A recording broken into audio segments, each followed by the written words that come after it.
It's a podcast from Steam Powered Giraffe. It's the Bennettarium.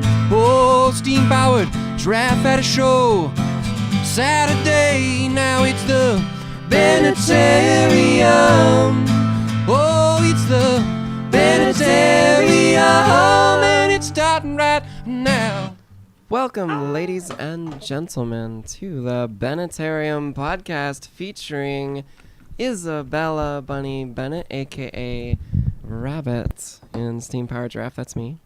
And today we are joined by... Is it my turn? Yeah, I guess go ahead. My name's Alex. Happy President's Day to everybody. Washington's and Lincoln's birthday, so on and so forth. Historic fact, also the day that we got the Purple Heart back. So, Purple Heart back from what? So before 1937, I believe. Don't quote me on that. But in the before 1930s, George Washington's medal, the Purple Heart, was pretty much forbidden for issue. Why?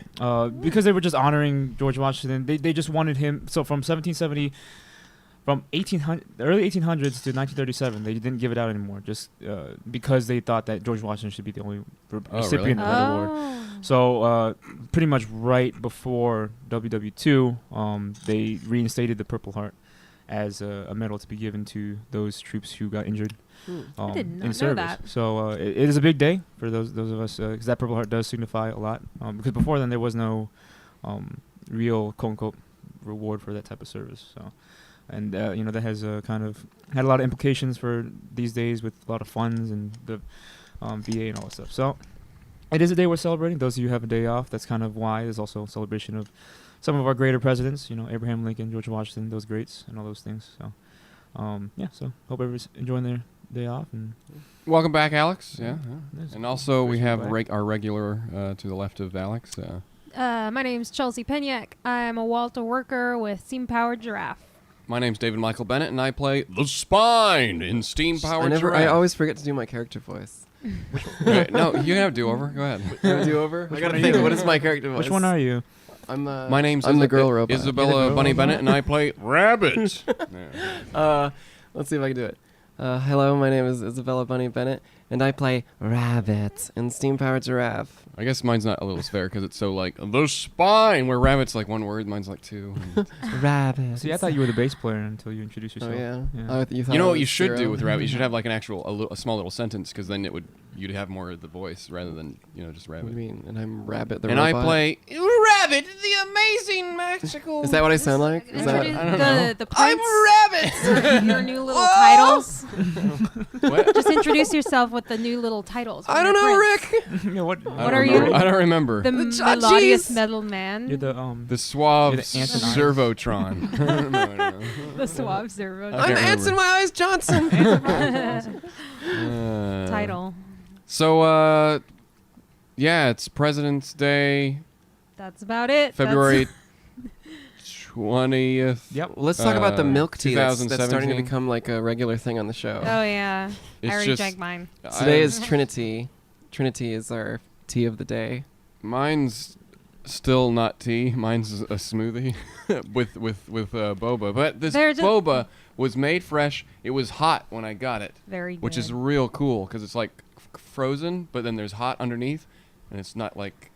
There's just good. not too many options for decaf drinkers. Here, this is a decaf, right? Yeah. Have you tried this?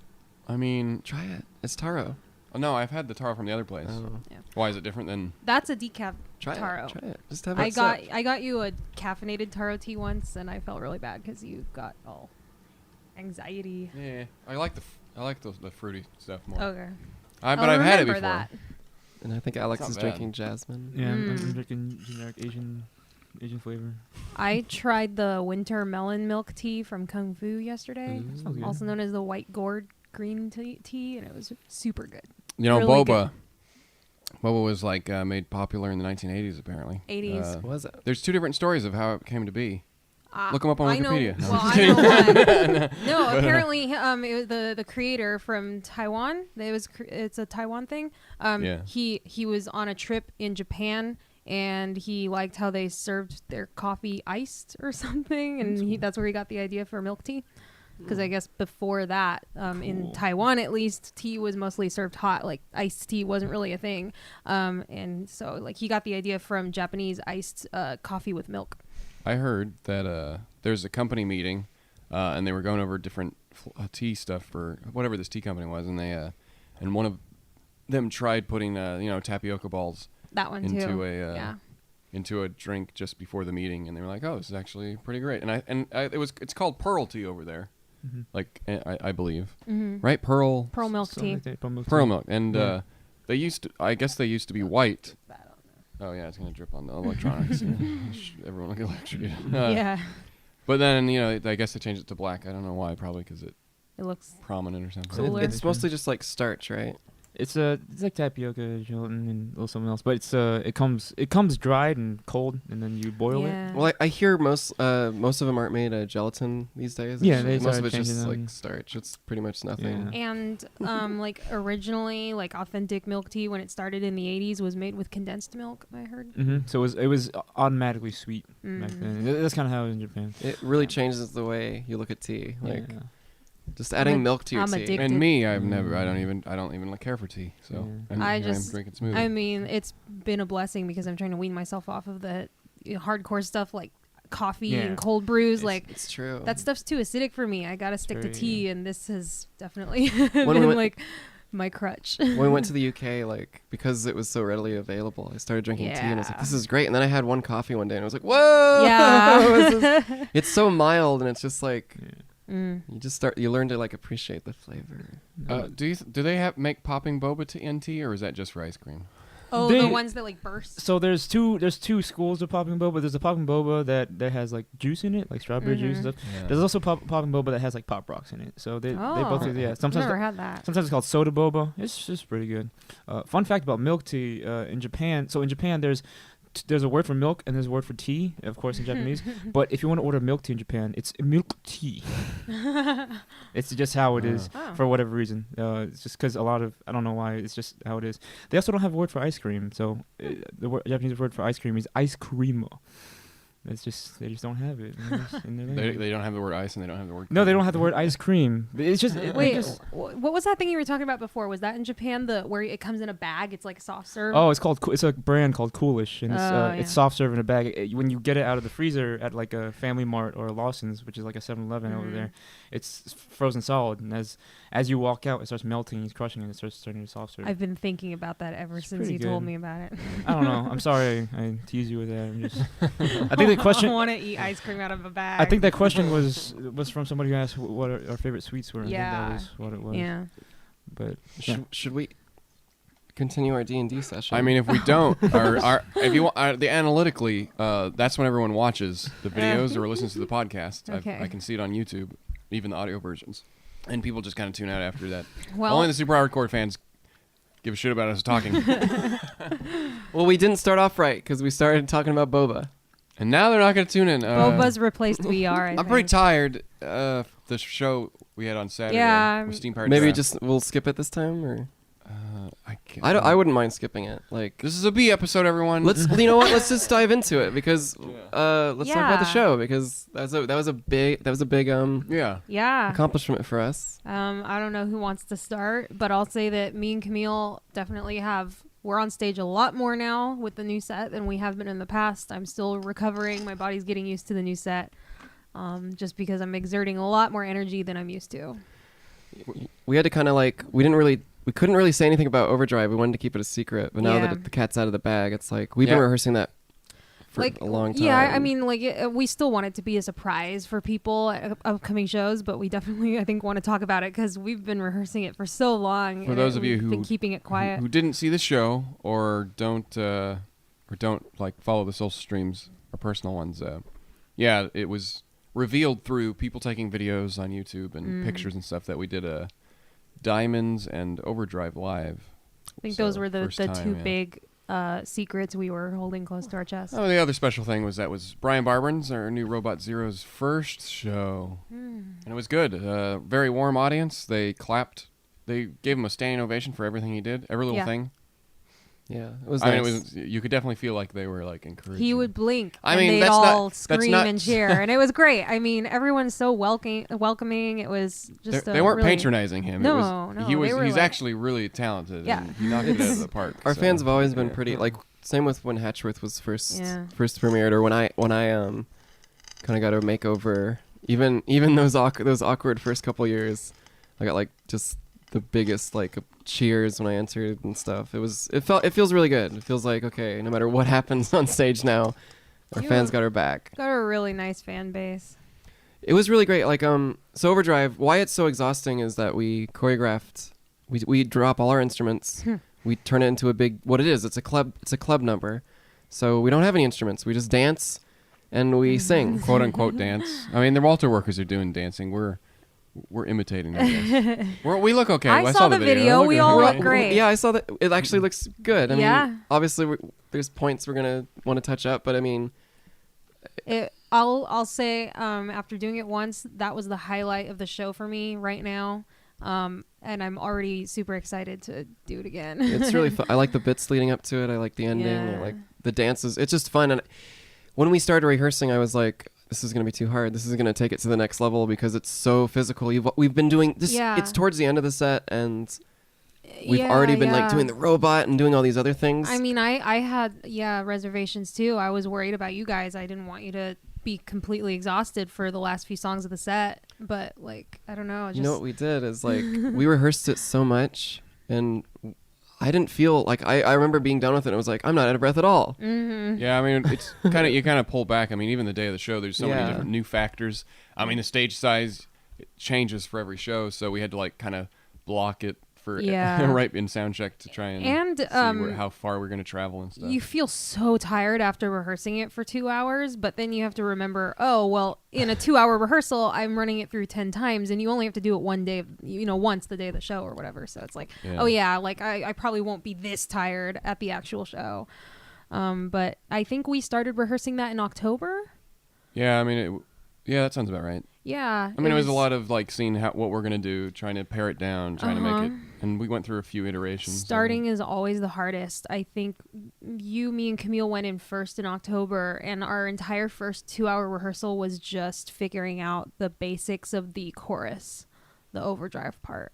I mean, most of it's just figuring out like, because there's a lot of vocal trade-offs, and Bunny, Brian, and I are singing. There's a few backing tracks, with the obviously instruments. And then we have Cool Boy McSpine because I couldn't sing on top of myself. But it seemed, I mean, tons of factors. Yeah, we've been in rehearsal and that stuff, but a live show, you just can't ever recreate it because, Yeah. I mean, you have a sound check early in the day, then you also have to bring the energy for the actual show itself.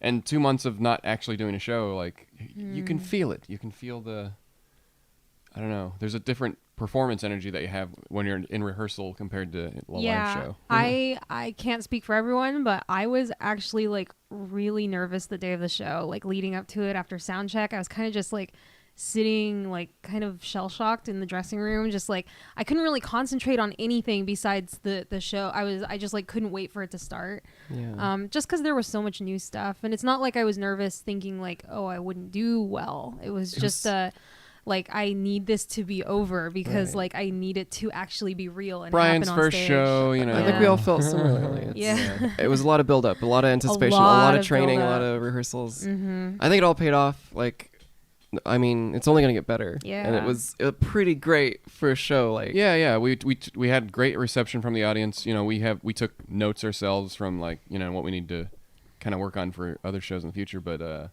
I'd say it's because I'm comparing it to the our last show that had a bunch of changes with a new member when Sam's first show, and like, boy, that one. Sam was great and all, but that show is like the show we had this Saturday was light years better, just because we've had more experience since those 4 years ago. Always growing. But it feels different too. Like, like Sam leaving, he was very instrumental in getting Brian on stage and making sure he was ready. And even Hatchworth appears, and he's worked into the jokes, and that we can just joke about him, and Yeah. it's a weird feeling, like just how cool Sam was with us, just using his character and providing the material that he did, because Hatchworth appears in the show and stuff. Yeah. Like that's just like a great relationship to have, that the character doesn't need to die, you know, because no bridges are burned. The person isn't leaving the country or anything. It's like he's always gonna be around if we ever need him. No, I think like Sam helped Steve load some equipment in on like Friday night before the show. So it's really great. So yeah, kudos to Sam for. You know, go check out his new album. It's on the Bandcamp. Go to www.steampoweredgiraffe.com. Click on our info page and scroll down to Sam. He should be on somewhere in there. And there's links to his Bandcamp and stuff. Go buy his new album if you like his music. Speaking of other bands, Brian actually had a show after ours with his first band, The Routine, at 11. So he got out of makeup and went right over there. Yeah. And there's so many people that say, how can you do 2 shows? And like, well, I mean, people don't know Brian Barberin. he's got tons of energy. I mean, he's tired. He was tired, but no, he loves performing. Oh yeah. It was fun. I'm looking forward to the next weekend just to see how it's gonna slowly evolve. Really excited. There was some new bits that popped up just from necessity. The other night. I could definitely talk about... I need to take a drink of water.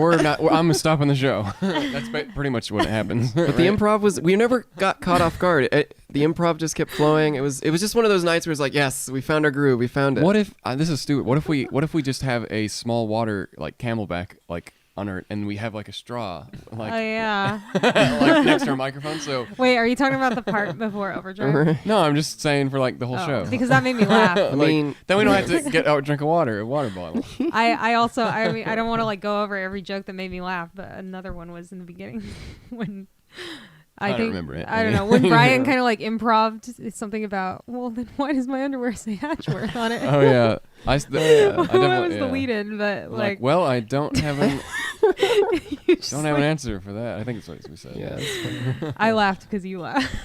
Well, yeah, I think sometimes we break I don't think it's. It wasn't as bad last night. It's breaking there was a couple moments, but it was. Oh, it was great. There were good moments, and we didn't lose ourselves. I always find it like it's like, you know, like if like it's okay if we laugh sometimes because the robots are like, you know, like they are performing to show themselves, but I guess when we do that, it leaks our regular personas out a bit. Yeah, but people, if it happens once or twice, show, yeah. I think it's okay. But we did so much rehearsal though that, you know, we could spit out the bits usually without too much of like cracking up ourselves. Oh, yeah. But it's always that we try to throw each other off, and it's just it was fun. It was a lot of fun. Yeah, there's a few times when, you know, we're dripping with sweat and we're just stopping and we have to talk because we're just a little too tired to go to the next song, and a lot of good improv stuff happens during those moments. Sometimes not. Sometimes it's not. Oh, Camille and I were trying to figure out if it's better or worse now, the lineup of, you know, stuff we're doing, because we're on stage dancing for Overdrive, and then after Overdrive, we immediately go to change for Hold Me, and we have plenty of time in between those two to rest up. But it was like so hard for me to change because I couldn't get my costume off after Overdrive. I was so sweaty. Yeah, I was like, oh no, but no, I managed to change, and I think it's actually better, even though it's a more tiring set for us, because before we had so much downtime backstage, and we would change for the ballet and then have lots of time and kind of like, I don't know, like we would try and warm up and stretch backstage, but we never really felt like our muscles were completely warmed up enough to do it efficiently. And now Overdrive is like the best like lead up to the ballet. Our muscles are nice and warmed up because of the other dances we're doing now. I think the dynamics of the show has kind of changed. Kind of has, instead of having like a kind of a lower middle, which is how we usually kind of play it, the middle is actually the middle is like crazy. The spike right now, and then it works really well. It feels like the show is over before it begins, but it's about the same. I think there's like, we probably have a room to throw in like one more song, but it's like, it felt like it just kept going, and things kept changing, the visuals on stage, it felt very energetic, and I would say that it is much more taxing, I think, even for us on stage than the previous show was. But we love a challenge. Also, it's a lot. Bunny and I are trading off on songs since Brian doesn't have any leads, so not yet, anyways. Of course, he will in a few months probably. But so that also is a little more tiring. But it's good because we never really had that. We always try to balance it out so everyone doesn't. So the workload's kind of like that. But now it's like it's a lot of me, it's a lot of Bunny. Well, it's a lot of me, really. Well, Overdrive and Diamonds, which are those are kind of the songs that I don't know. They're just essential in the set because they're just like big numbers and they do stuff that we don't do with the other songs. Yeah. So I think for right now I think it's like the best thing we could have done, not having any Brian songs. Right. Yeah. And like, honestly, it's gonna be hard to get rid of those. We don't have any down the Brian. line. We don't have any Brian songs, but we do have these. I don't know. I would say they're more like crowd pleasing numbers because it's like, oh, this is that song from the YouTube, or this is the.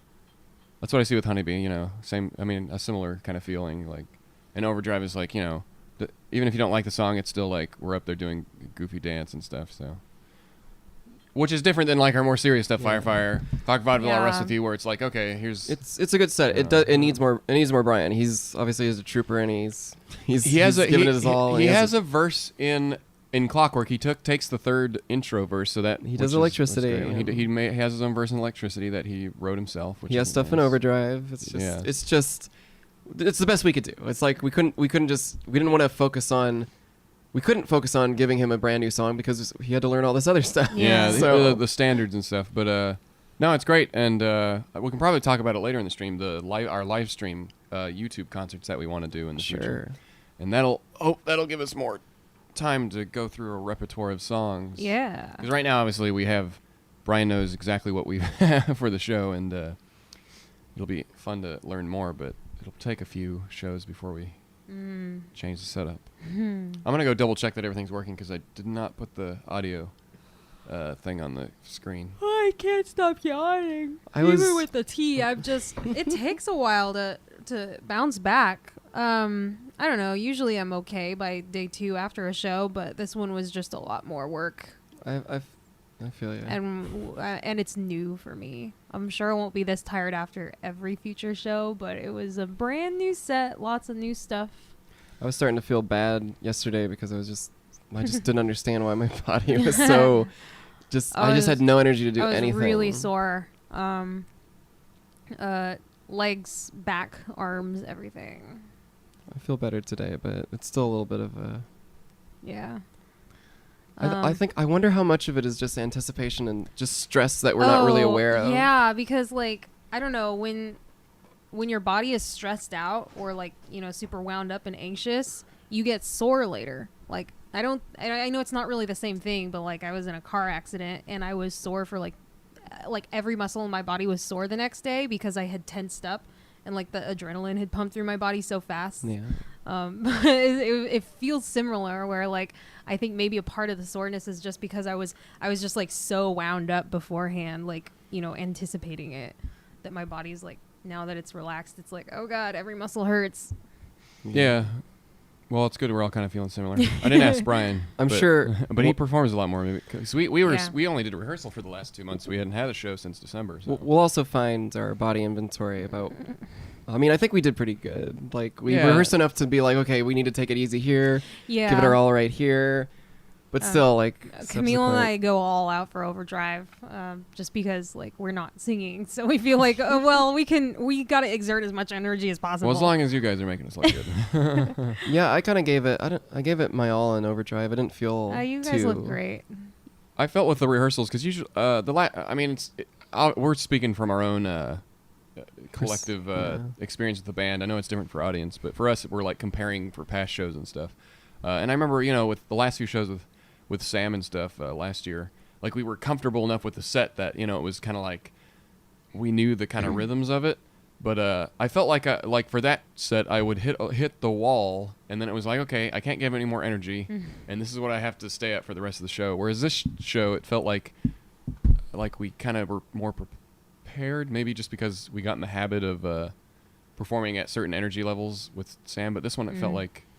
Well, what we did at rehearsals, we actually we performed at 110% through the whole rehearsal, and then... So I think, like, anything less than that, it just feels comfortable. Yeah, because now our maximum, which we will never reach on a live show because we'll be tired from after sound check and stuff like that, is still just as good because, well, when I say that we're amazing, but you know what I mean. Like we're trying to get to that 100% quality level that we can do by trying to do better at do better in our rehearsals. So that way, when we inevitably are tired or stressed for the live show, we're brought down to a level that's normal quality. Yeah. I guess if that's the I mean, way to look at it was a good way to look at it. When we approached it, it was really tiring, and I personally had a lot of fear. Like, I was like, how am I going to do this? Like, it's just not going to be good enough. And then on stage, I was like, wait, I'm doing more than what I usually do, but I'm not as tired. Like, I there's only so much video that I've watched, and like, but I think generally like we were pretty on it. Like, movement wise, and you know, I mean, once we do this show for a while, we don't even care about looking at the videos. We're like, I've seen this song, I know what I do. But for this one, it's like, okay, let's find a video. Let's I've been watching videos because we want to, we're trying to pull ourselves the actor part.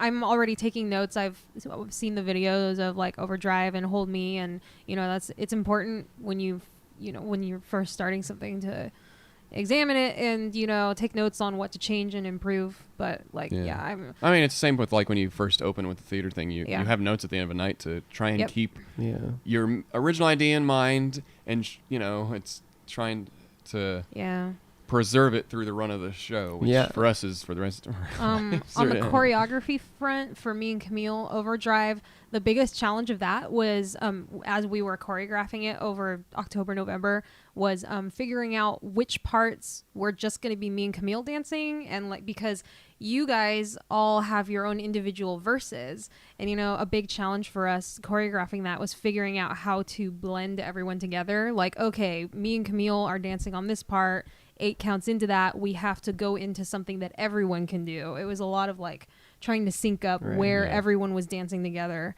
That was it's been challenging, especially learning the fragments where I have to come in like halfway or a quarter in, and then remember and count in my head how many times I'm supposed to do this.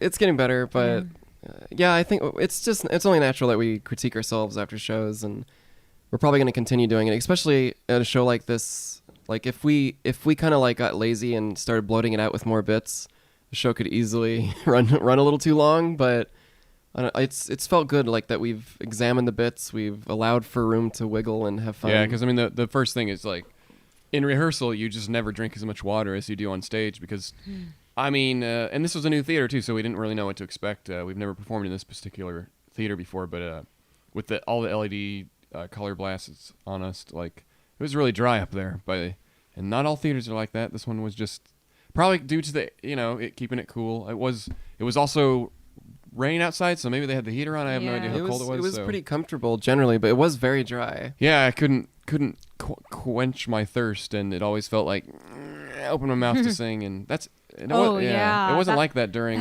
sound check. You're right. I was super dried out. Like, I couldn't get enough water. But I mean, you get 400 some odd people in there, and that's just what's going to happen. So that was I think that was a challenge for the show. Not that anyone wants to hear that, but I mean, when you see the videos, it's not like, oh, you wouldn't notice anything, but in your head you're like, how am I supposed to sing when I don't have any saliva in my mouth? Mm-hmm. See, I felt that way at the sound check. I felt like, oh gosh, it's too dry. And then I was okay, like, after like maybe 2 or 3 songs in the actual performance, but I think it's just because I kept drinking so much. I just didn't stop drinking water. I just never stopped, and I had to go to the bathroom the whole time on stage, but I just like, you know what? At least I'm hydrated. At least I'm hydrated. Before every new song, the ones that I was like extra antsy for, like I was like backstage right before Overdrive, and I was just like, I felt like I had sand in my mouth because I was like, nervous and excited and all dried out otherwise because of the AC or whatever. And I was just like, oh God, how am I going to do this on stage? When you're like a robot on stage, like I don't know if you feel the same way, but I feel like every time I get a drink, like the audience is just shaking their head, like I always feel like I shouldn't be taking a drink. The thing is, it takes so much time as a robot to pick up the drink that you always want to like make it smoother, but then you're always like, nope, take your time, pick it up very slowly. But sometimes you just need that water so fast. Yeah, and sometimes I do the bit and I'm like, oh, we didn't allow for enough time for me to take a drink before the next song. Something that would be that might be something that we've never considered is to actually have a stool on the side, on either side of the stage, and put our waters there instead. Yeah. Which might make the blocking. So you don't have to like then we don't have to bend down and Which actually make, would make make a show of. It actually makes sense to do that. Like it would be the. I mean, yeah, you wouldn't have the because at least right now when we go to drink water, we're in our spots. There's 3 water positions that we grab from. But we could put a stool off to the side or something. I think that would be smart, but we don't always have a stool. Oh yeah, we'd have to have a stool at every. But it would be very helpful because it would shave off some time bending over because that's the hardest part is just I have to be a robot picking this up, but I really need to get water, and it's like it's so much energy to get the water. It's like you always have to like in your head you're like, okay, I'm not gonna get water here because I've already done it like 3 times. I mean, if you're just a regular band, you just have a water next to you. Yeah, but ours is like it's a theater show. We're trying to like. We're not trying to break it by we're just not on stage like then the next song we're gonna play is that's the idea with the robots, but we're still like presenting like they're not sitting there with stiff you with gotta be a drink stiff, and ice or something, and it's very presentational. So I think the stools would actually be a good idea. And but would that see now we're like thinking about problems like on the Bennettarium. People are seeing maybe they like this. Maybe they like how you're watching the process. The process. So like, let's do should this that mean we time. could get 2 stools? That way, when we go take a drink of water, we're not all going to the same side of the stage. Well, I think that's you would have to be is someone After one every stool would song, have we're 2, all one would have pushing 1. each other. Yeah, so Other way. therefore it's not like everyone's going to the one side. Because I know like there's one bit where Brian and I, when Cordy's on stage and Steve and Negretti and Cordy are doing their little bit back and forth, like we're just standing over there, and I'm like, oh man, it would be so great if I had water over on the side of the stage. What we could do is actually we could plant our bottles on the sides where they're supposed to be, but also put like an extra one that has like a color code on it or something, just for if we're on the other side, we're like, I know it sounds complicated, but think how great that would be. Just have someone up in the rafters like just airdrop one. But we could do that. We could actually just take. That's why I'm like the Camelback, where we just have something like, and we just like. Just wear So then you would the just have to beer go, like- hats with the water bottles on each side. But then I'm thinking like if I had to carry like my water bottle on my pants or my vest, it would be so much more weight. Right? The stool would be great. The stool would be great, and if we had some extra waters there, and if we're so we don't have to walk across, to get our waters. They must make a site, because I know they make Camelback but do they have a bladder for like just that's a belt attachment? I'm sure you could, but it would look like you have a bladder attached to your belt. No, I don't know. It could be like you could hide it, but I don't know how much water that would be. I would say you'd need about 24 ounces to last a show. Yeah. I mean, well, I used to take a 40-ounce water bottle on stage, and I would drink that through the show. But now I drink my water bottle, and then I drink the 2 water bottles we have so much water on stage, but we can't get to it. It's like these are the problems that we have to deal with. Plus, does it look better to have the water down on stage, or does it look better on a stool? I mean, it's not like we're trying to hide that we're drinking water. Like, we're Steam Powered Giraffe, whatever. We need water. But, hopefully we can find some stools, because that seems like the easiest solution. Yeah, right now. I mean, I don't think a chair sitting on there would be good. That would still be like we could bend down. A stool is a little higher. There's no stool that you can transport. Like we've tried. We've considered that for like Gigi having her like rest on a stool for bits and stuff. But so I'd say 2 stools, and we just have water just dumped on them, and water, little things that have like an R on the top, and or maybe S on one. Maybe we do put water downstage too, just in case one of us is like, I don't know. Can never have too much water. We were smart in the beginning. We call ourselves Steam Powered Giraffe, and we're like, well, that's why the robots drink water. We don't need to hide the fact that we're drinking water, because the robots run off of water. Well, I think in musical theater productions, like, you just have to take a drink of water when you're when you're having that changeover, and we're on stage the entire show. We don't get time off. There's a few times where we have bits, but when we're backstage, we're usually are getting ready for the next thing. I'm preparing Gigi usually. Yeah. Well, something to consider. There's actually on the same topic but diverging a little. When I was posting makeup pics the other day, early in the morning, someone asked like, "You guys are all like applying all your makeup so early. Like your show's not until 6 p.m. Like, isn't that a little bit of overkill?" And I didn't have time to respond or anything, but I thought like, oh, maybe people wonder like, why do we have to start so early? I don't. You do. I don't wonder. Well, no, I mean, we'll just. Well, I mean, me and Bunny had a conversation about this, because she told me about this when it happens. Like, people don't understand the amount of things that could possibly go wrong.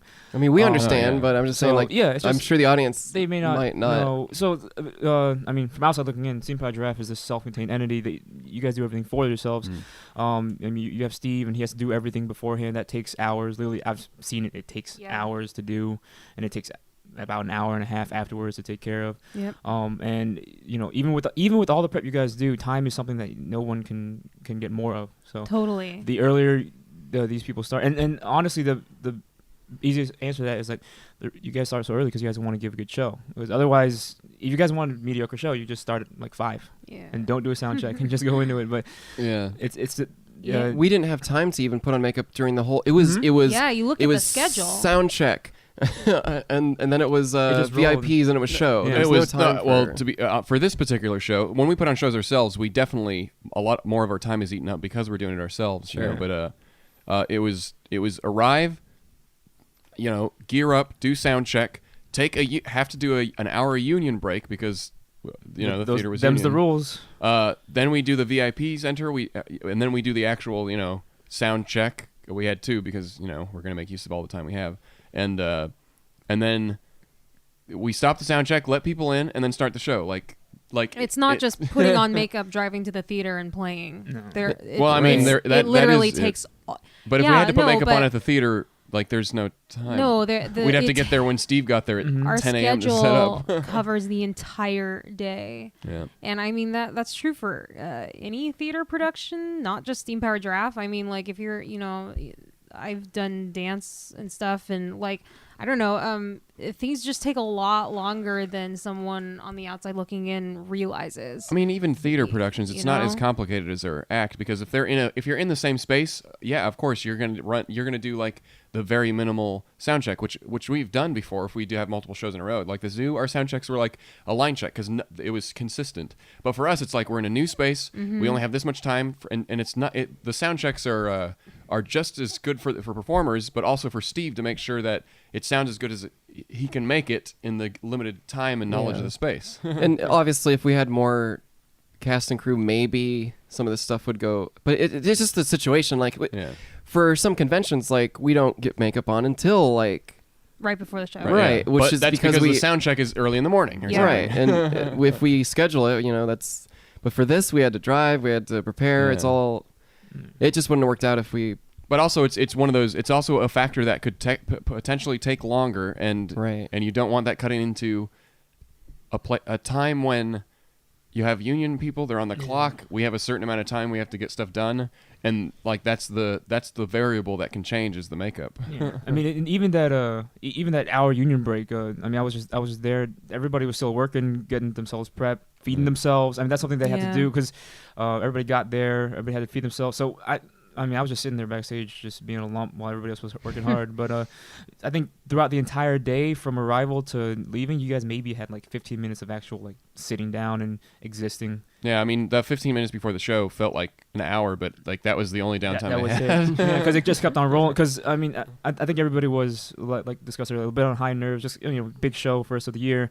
Everybody thought, oh, this day's gonna be so long, so long. But I think once you guys got there, everything just kept on rolling and rolling and rolling. You just went nonstop, and fortunately, nothing went completely wrong. No, like, Steve and all that Steve stuff. had to deal with some issues, but Mhm. that's why he's there at Yeah, 10 a.m. yeah, he got there setting early. up. He got there early. I believe there was one of the main speakers blew Yeah. before. Yeah. Before he got there. So Yeah. he coordinated with the crew to get that replaced. So if they got there at 5 and that didn't get fixed, the show may Yeah. not have started till like 8, and then everything would have just been in a weird flux, and that would have been a bad way to start the year. So Yeah, any live performance, you never know. Like, odds are something's gonna go wrong. That's just how it is. It doesn't matter how prepared you are when you're dealing with so much technical stuff. You're always gonna lose some time to fixing something. Our microfoggers had an issue that I guess is remedied now, but couldn't anticipate that, and we didn't have time to figure it out at the time. So we were down 2 microfoggers, Air bubbles. air bubbles apparently. And we're inside the not this. I don't know if anyone cares, Yeah. but this fluid syringes that have the fog juice in the microfoggers. Either they weren't tightened all the way, and an air bubble got into it, and they don't run on air, so they kind of don't work after that. But no, I spent all day yesterday after the show fixing them, and not fixing them, but making sure they all work. So only I had Steam on the Saturday show. They worked during soundcheck though, so it's just one of those things. It just happens. You guys had a little bit of like fog up there on stage, right? Something like They that. did. They They had pumped in some hazers, just to yeah. make the lights and stuff. The lighting was pretty great on That that was show. pretty There cool. was Yeah. looked some great photos That was from a it. cool. That was a cool theater. Yeah, that one was. It's definitely. I mean, we'll see how the numbers end up with like how much the final costs, because there's some costs you can't really. You have a general idea of like, okay, how much does it cost to pay all the crew and stuff for the theater? So we think this theater's pretty good. It was pretty good. They take a percentage of our merch sales and stuff like that. So we kind of you calculate that ahead of time to try and We got to touch on it with figure Steve and see what he thought from his perspective and all that. like Steve. There's a bunch of things like Steve. Their sound booth was all the way up top and to the left, and he couldn't really hear the show very well up there. So in the future, if we use that theater, we might nix some back. We might nix a good 20 seats or so to get him to be able closer. to have the soundboard in house so he can hear what the Yeah. audience is hearing. Sure. Which would kills a little bit of ticket sales, but I think it might be worth it. We'll have to look at the numbers and stuff, but generally it was a good show. It was, Yeah. but yeah, hopefully some people. I think it was like one person, but I just thought it was interesting. Anytime someone doesn't know what the cast and crew goes through, it's like we do Yeah. put in a lot of hard work. Like especially Steve, especially the people that you probably don't think do, like the Walter workers. Well, it's so like the microphones. It was like we hadn't tested them since Bakersfield because they worked then, and it's like one of those last things. Like, I didn't actually test them. And sound check, we tested them. We're like, 2 of them aren't working. So it's like just one extra thing you don't Sure. think about. And to be fair, like the setting up the show, then you get to the show and you're like, we're not setting up a show now. Now I have to turn into a performer. So Yeah. it's like we all wear different hats too. Like right, like we who does our makeup? We do our makeup. Like some people think that we have like a makeup person, but no, it's like maybe that would be easier, just sitting down and like, okay, I'm gonna make Brian has a makeup person. You're Brian's makeup I'm person. Brian makeup person, but Brian's learning. Yeah, he's Brian, learning. we're teaching Brian, and Gabby helped. Because I just didn't want. He needs some touch-up stuff done, and I did too. But we had a few moments to do that at the show, just to kind of refresh the makeup. But like, it's a lot of work. It's a lot of work. And There's been a few local shows where we had the time to do our makeup there. I think the North Park show. There's a I few, remember yeah. doing my makeup at that one. But it just comes down to what the individual day's schedule is. Like Saturday, I had to start my makeup at 10 in the morning because then it was time to drive to the theater. And once I got there, Camille and I were in charge of preparing the theater for the VIPs. Then we had sound check. Then we went and sold merchandise before the show. Then we do the show. Then an hour and a half of autographs after, and it's just a full day. It's the show is an hour and a half, and the autographs are 2 hours. Yeah, pretty much. I started my makeup at 7. I should have started at 6. I was rushing. Wow. I didn't get a moment to really breathe before I was doing Brian's, and it was the lighting setup that I had wasn't very great either. I gotta fix that. My eyesight's not too good, and I try to like blast the subject with all the light, but you get into any high fluorescent area or outside, and you're like, oh shoot, forgot this, I forgot that. So I don't know. It's for me. I think it's also like I definitely needed the time just to see how much time. I got his makeup done in 45 minutes, and it was just like the minimal. Like it was just like, okay, if this is all I had time for, this would be okay. And the only thing that we changed like later, Gabby just popped out his eyebrows a little more. And I consulted Gabby because I was like, what do you think?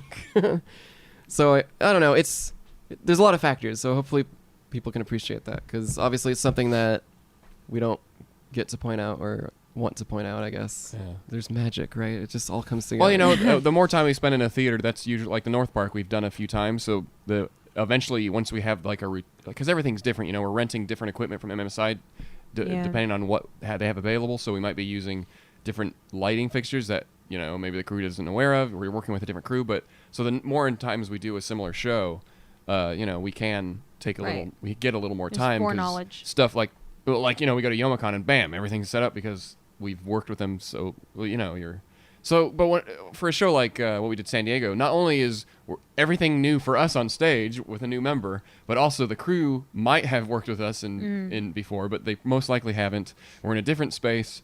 Different equipment. It's like the crew is Yeah. amazing at the place, by the way. Yeah. And I think one of the managing staff of the the Performing Arts Center had worked with us before or was aware of one of the Yeah, past yeah. shows. We've worked at we performed at the concert hall that they have over there. It's She kind of sounded the like few she was thousand familiar seat with theater, which It was actually a private event, and there wasn't that. There was like maybe 50 people, and it looked so in tiny. this few thousand seat theater. It was weird. The yeah. sound gosh. was so crazy because it was so empty. Like Yeah. it sounded Wow. so weird. And like in between songs, you'd be like, "Woo!"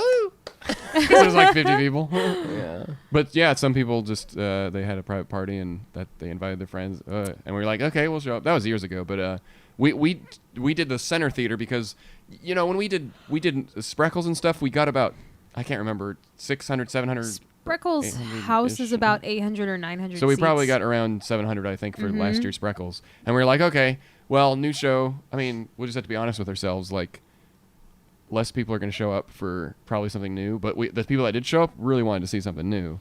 Well, So- also we were gonna do Spreckles, but Mm. it just the dates and stuff didn't work out. Yeah, we had a lot of issues trying to find a date that they weren't already booked, and management was going through some things, so yeah, there were we decided on a different theater. yeah, there were management things going on their end that made it really difficult to figure out like when we could actually confirm a date with them. So So we went to a different theater who would book us immediately. yeah, well, and we had originally scheduled like a Spreckle show for mid-January, and I think I think that extra month pushing definitely it helped. back, in hindsight was like a blessing. Well, the minute we because, had an extra month, we were like, now we can like spread Oh, our yeah. wings a little more, Yeah. or feet, or we got a lot more rehearsal time in, and I think it only helped.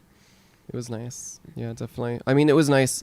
Spreckles is a good mid-sized theater. The concert theater, the Escondido, is amazingly large. Mm. Yeah, It's a few just that's a thousand. difficult one to fill. But the Yeah. center theaters are a little more than 400. it's a and, little it's a yeah. little smaller than we're used to, but it felt like The people we got great feedback. They felt it like even when you're in the back row, you still feel so close to the performers. Yeah. Which is it's pretty not. nice. It's, I mean, it is pretty big. It's just not. It's wide. You know what? It's a Yeah. little wider than I think most theater. Maybe not. They sit people up in the. the mezzanine. And, oh yeah, Mezzanine so table. people in the box that they said they got their tickets really late.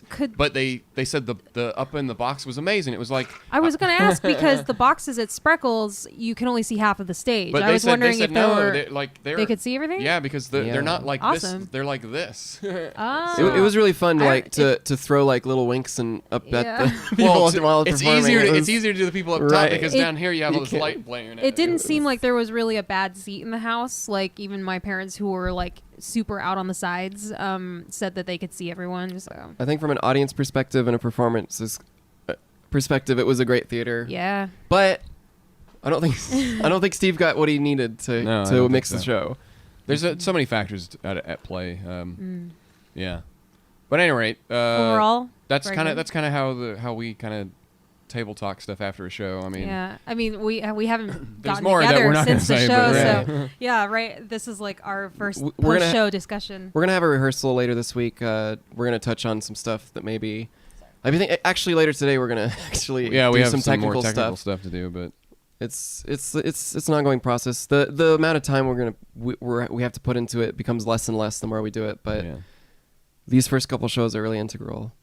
I don't know. Since we're already on the topic, you might as well talk about the live show YouTube stuff. Oh yeah, so I don't think we talked about this on the Bennettarium since we started putting the idea out there, but it's official. If you haven't heard, we're going to do live YouTube concerts, and these aren't going to be from shows that we have already that you buy tickets to go see.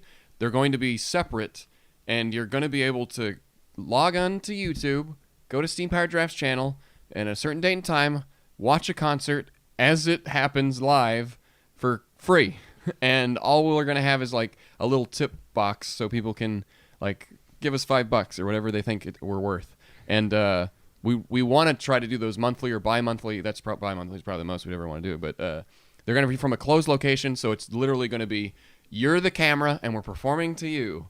And who knows what the future will hold with that. But we're starting there with the amount of equipment we have, and we want to, and we'll see how it does. And if it grows, then we'll invest more into it and see. We're looking at the end of March, but no promises. That's kind of the first kind of show we want to do.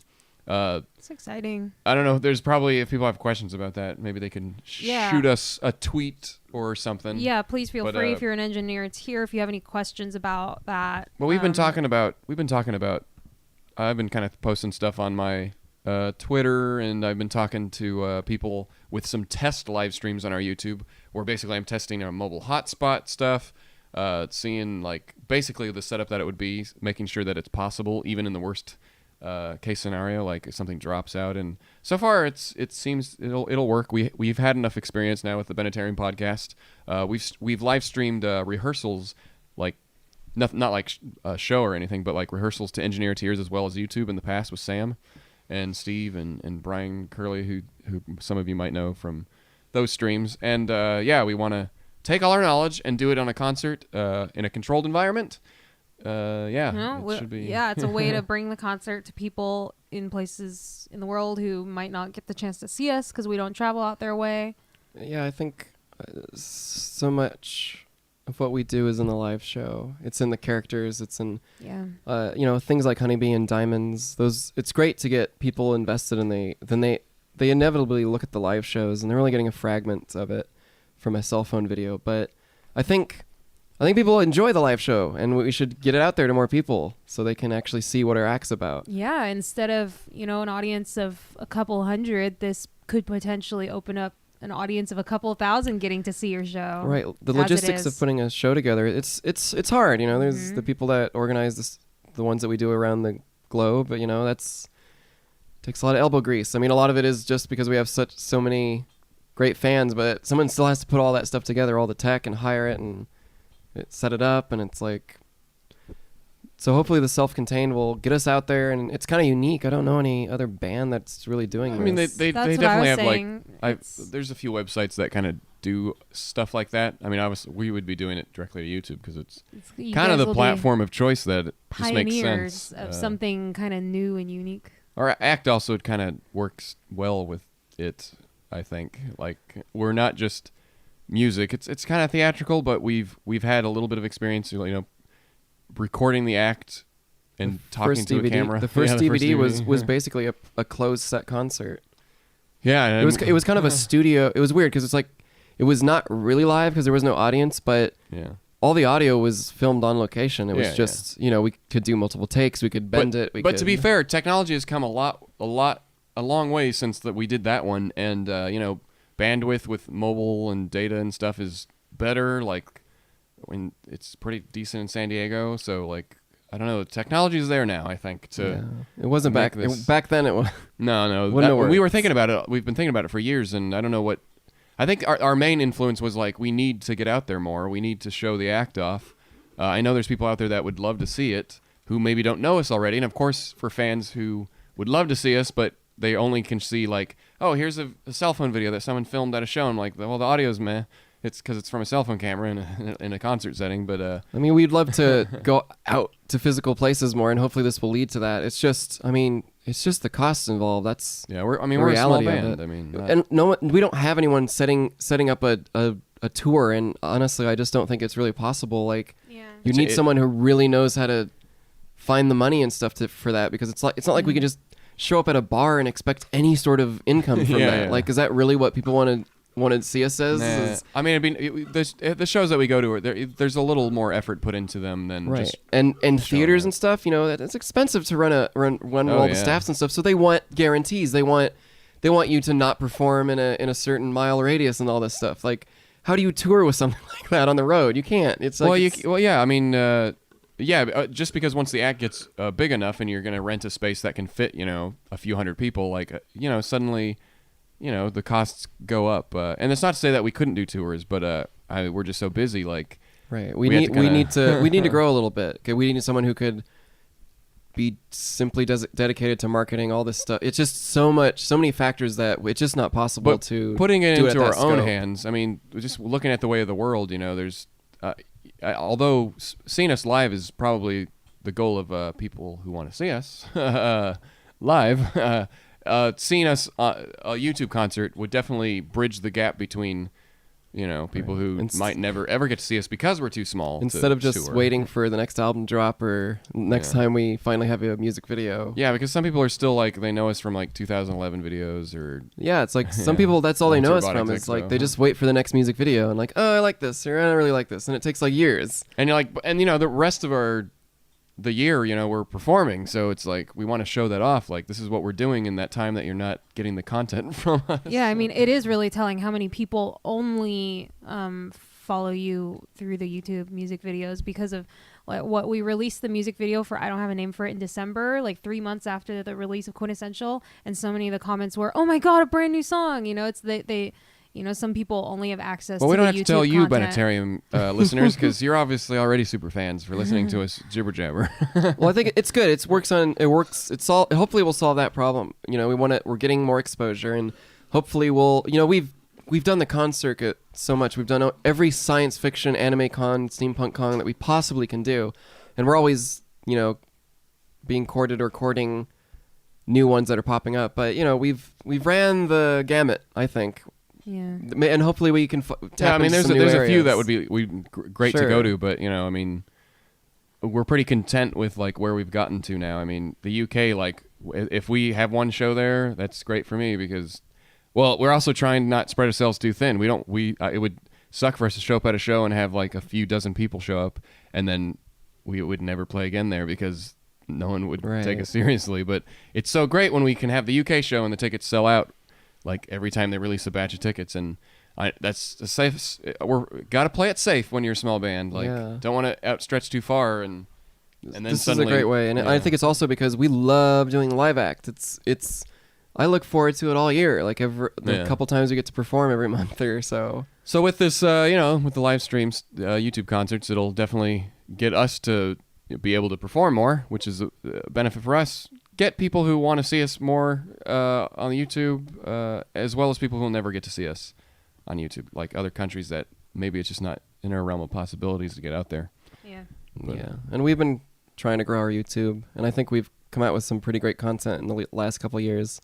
Music videos and little side videos here and there, but I mean, we either become a YouTube content creator, like fully, or we already have created something. Why not share that with? Yeah, that's kind of the idea. Because if we have to devote our time to making music videos for every single one of our songs, there's just no way we're gonna limit ourselves. We're not music video directors. We're not. We have green screen. We're gonna run out of ideas. We kind of gotta a few of an album basically is kind of what we it's do. like we have to keep stretching ourselves, and we'll do our best to like find new locations. And it's stuff not that to we don't shoot, have but- ideas. It's that we have to work within our means. Right.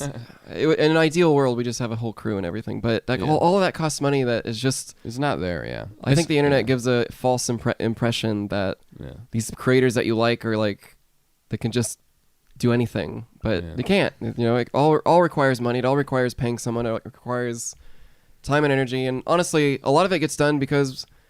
We don't get paid for it. That we can. No, yeah. We just devote. Most of the stuff that hours. we do is we put in the time to make something that might pay off for Steam Powered Giraffe in the future. Right. So there's no like instant thing like finally I can get a paycheck for working on that stuff. It's more about like, okay, in the future maybe this will have more album sales. It'll have more of this, and that's kind of how we're always thinking about it. Like, what's going to drive the company for the next thing. And we've wanted to we do the whole DVDs or live performances that David edits, and it just takes forever. And he's still working on the last one that we've been. But it's just like by the time it gets out, the act's changed. It's gone on. The act changed before I even got to start working on it. Right. So, but I mean, it is what it is. I look at it like a time capsule. Like we want it out there because there's no footage of how the act was with Female Rabbit, Hatchworth, and Spine. The last one was Walter Robotics Expo. Yeah, there's some videos on YouTube taken with like cell phones, but we really want. It's not it's not the best representation either, but it's something. We were all sick during it, but I think it still shows it off pretty well. It's better than a cell phone video. Sure. I mean, it's something, but yeah, it's so like you spend all this time editing it, and by the time you get it out there, it's irrelevant. With a live show, it's like it's gonna sound maybe a little different. You're not gonna be able to polish it with the shots and everything. Yeah, no. It's gonna the live streams. We'll archive them. I should mention that we definitely want to archive the free YouTube concerts that we're gonna do. And yeah, we're not gonna go and polish them up. We're not going to go and because when we record stuff for like Walter Robotics Expo or the YouTube concert that had Hatchworth in it that I'm still editing, that's not gonna be live. Like we record the raw mix and then we take all the vocals and instruments and we mix them down into something that sounds more like an album, to a degree, compared to a live stream where Steve is mixing the audio on the fly, Right. and that's kind of what we're going to aim for. And of course, the audio quality for something that you have complete control over posthumously will be the higher quality one. But for the live show, you're going to get something that's unique to. Right. It's hard to kind of say. It's a lot. It's so, I mean, and we've been talking about doing more San Diego shows and stuff, and just because we love it. So we'll see how this year goes. We've got a lot of shows lined up, but we do have a little bit of downtime after Everett, so we're gonna try to do this. Yep, and hope maybe it'll become a staple for us if people turn up. If people don't, I guess our main concern first is covering costs. We're trying to make it so it doesn't cost us much, but we're gonna have to pay some folks to help us out with it because we can't, like the Bennettarium, like I can't, we can't, I can't. Not like I'm not gonna go okay, and the stream's going, and then I run over to the stage. But I mean, and it's minimal cost, but so that's why we're like, oh, if people tip $5 or something, then maybe we'll cover the cost. If we have to rent, of course, we might have to rent equipment. Maybe we already have a bunch, but we'd have to rent a space, So all these, you guys are helping us by supporting. Yeah, and I want to give a quick shout out to all the fans I talked to after the show Saturday night who said they listened to the podcast. I didn't know anyone listened to it, so that's good. I'd learned. I had quite a few people come up to me and like mention things we had talked about and just like saying that they appreciate the Bennettarium. So It's great to hear. I mean, we like talking into a void, anyways. Yeah. But it's nice to hear that people are listening to us. Super jabber. Then thank you, Engineer-eteers, who are seeing this live right now with video. Hey guys, because obviously your patronage goes a long way in making this kind of stuff possible for everyone else. No, it's like half our income a month, like literally. Definitely. I mean, the company's income. It's not half. Yeah, I mean, T-shirts and products and guitar strings and makeup. It all comes from you guys. So thank you. I have gotten one question so far on the topic of the live stream shows. No Full Gamer. I'm so sorry. No Full Gamer. For the YouTube show, if someone tips, will you thank them as the characters between the songs? Yeah, we were thinking about how we would do something like that. Based on the test streams I did, there's probably a few ways we could do the tipping. We think the best way would be to have a tip that you go through our website to do.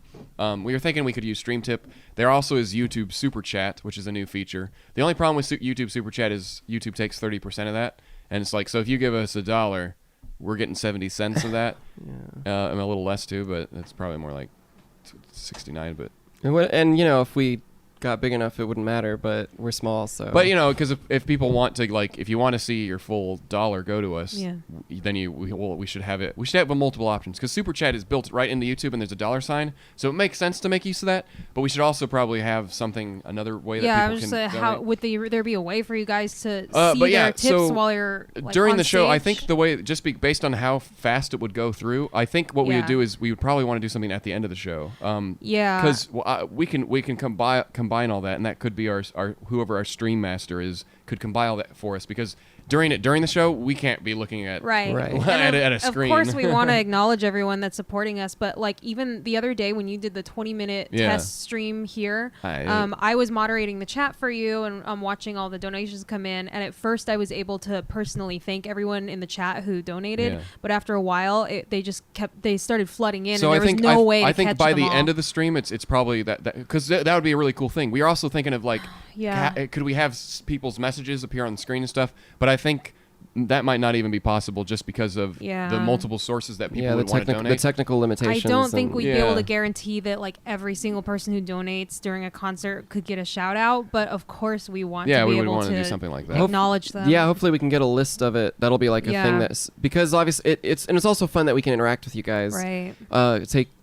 There's so many ideas. Q&A, like Yeah. ask the robot something. Oh yeah. that'd Yeah, be I mean great. that we're actually and that it's different than a live show too, and they're going to be kind of mini concerts, and I mean it's going to be basically our live show, but how that evolves and what we can do to present it to you, and because you'll be a YouTube audience, Yeah. that's going to be totally different. So and unique, and like there's a lot of fun stuff that can come from that. We can do live contests, we can do Yeah, sure. live events like specials, and There's definitely a bunch of ideas. I guess the main idea is to get the show out there, right. and then when we can add stuff to it, that'd be great. Yeah. I guess I would be nice to hear feedback from anyone. Like, does Right. not having, how if you watch a video game stream and someone tips, you can kind of put a message in, like, and then it has your username and it has a message from you.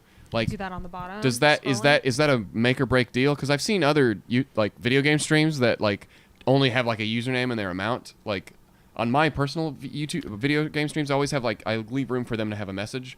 But it's the main idea behind it would be to, it costs money to put on the stream, so we're trying to make our money back, and then of course, if anything over that is going to help pay the performers. if you have a message on screen, especially if it reads it back, it's just gonna overlap the music and stuff.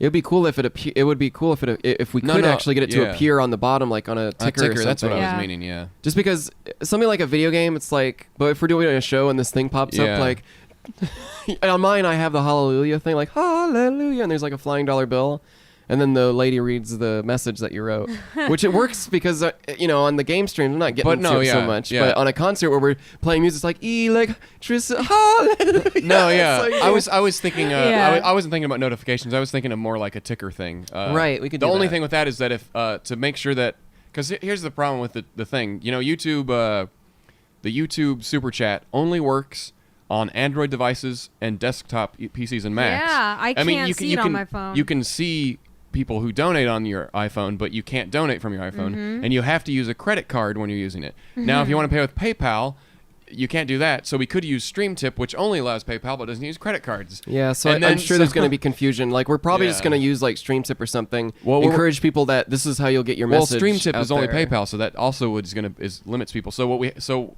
my idea, which is we're gonna have a page on SteamPoweredGiraffe.com that's literally a button that you pick from a list of drop down amounts from like $1 to whatever, and you just buy a donation essentially.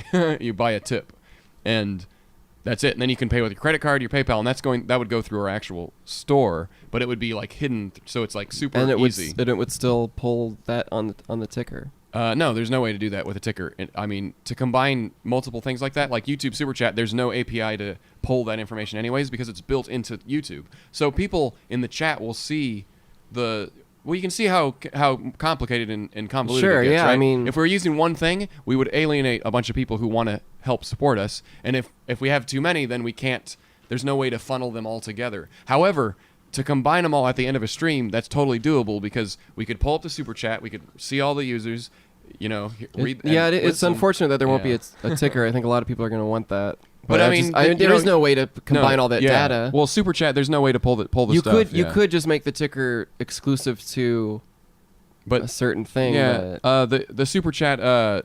There's ways that you could do it. You could have like a transparency thing, but what that would turn into is then you have this. You could make it look exactly like it does on the chat.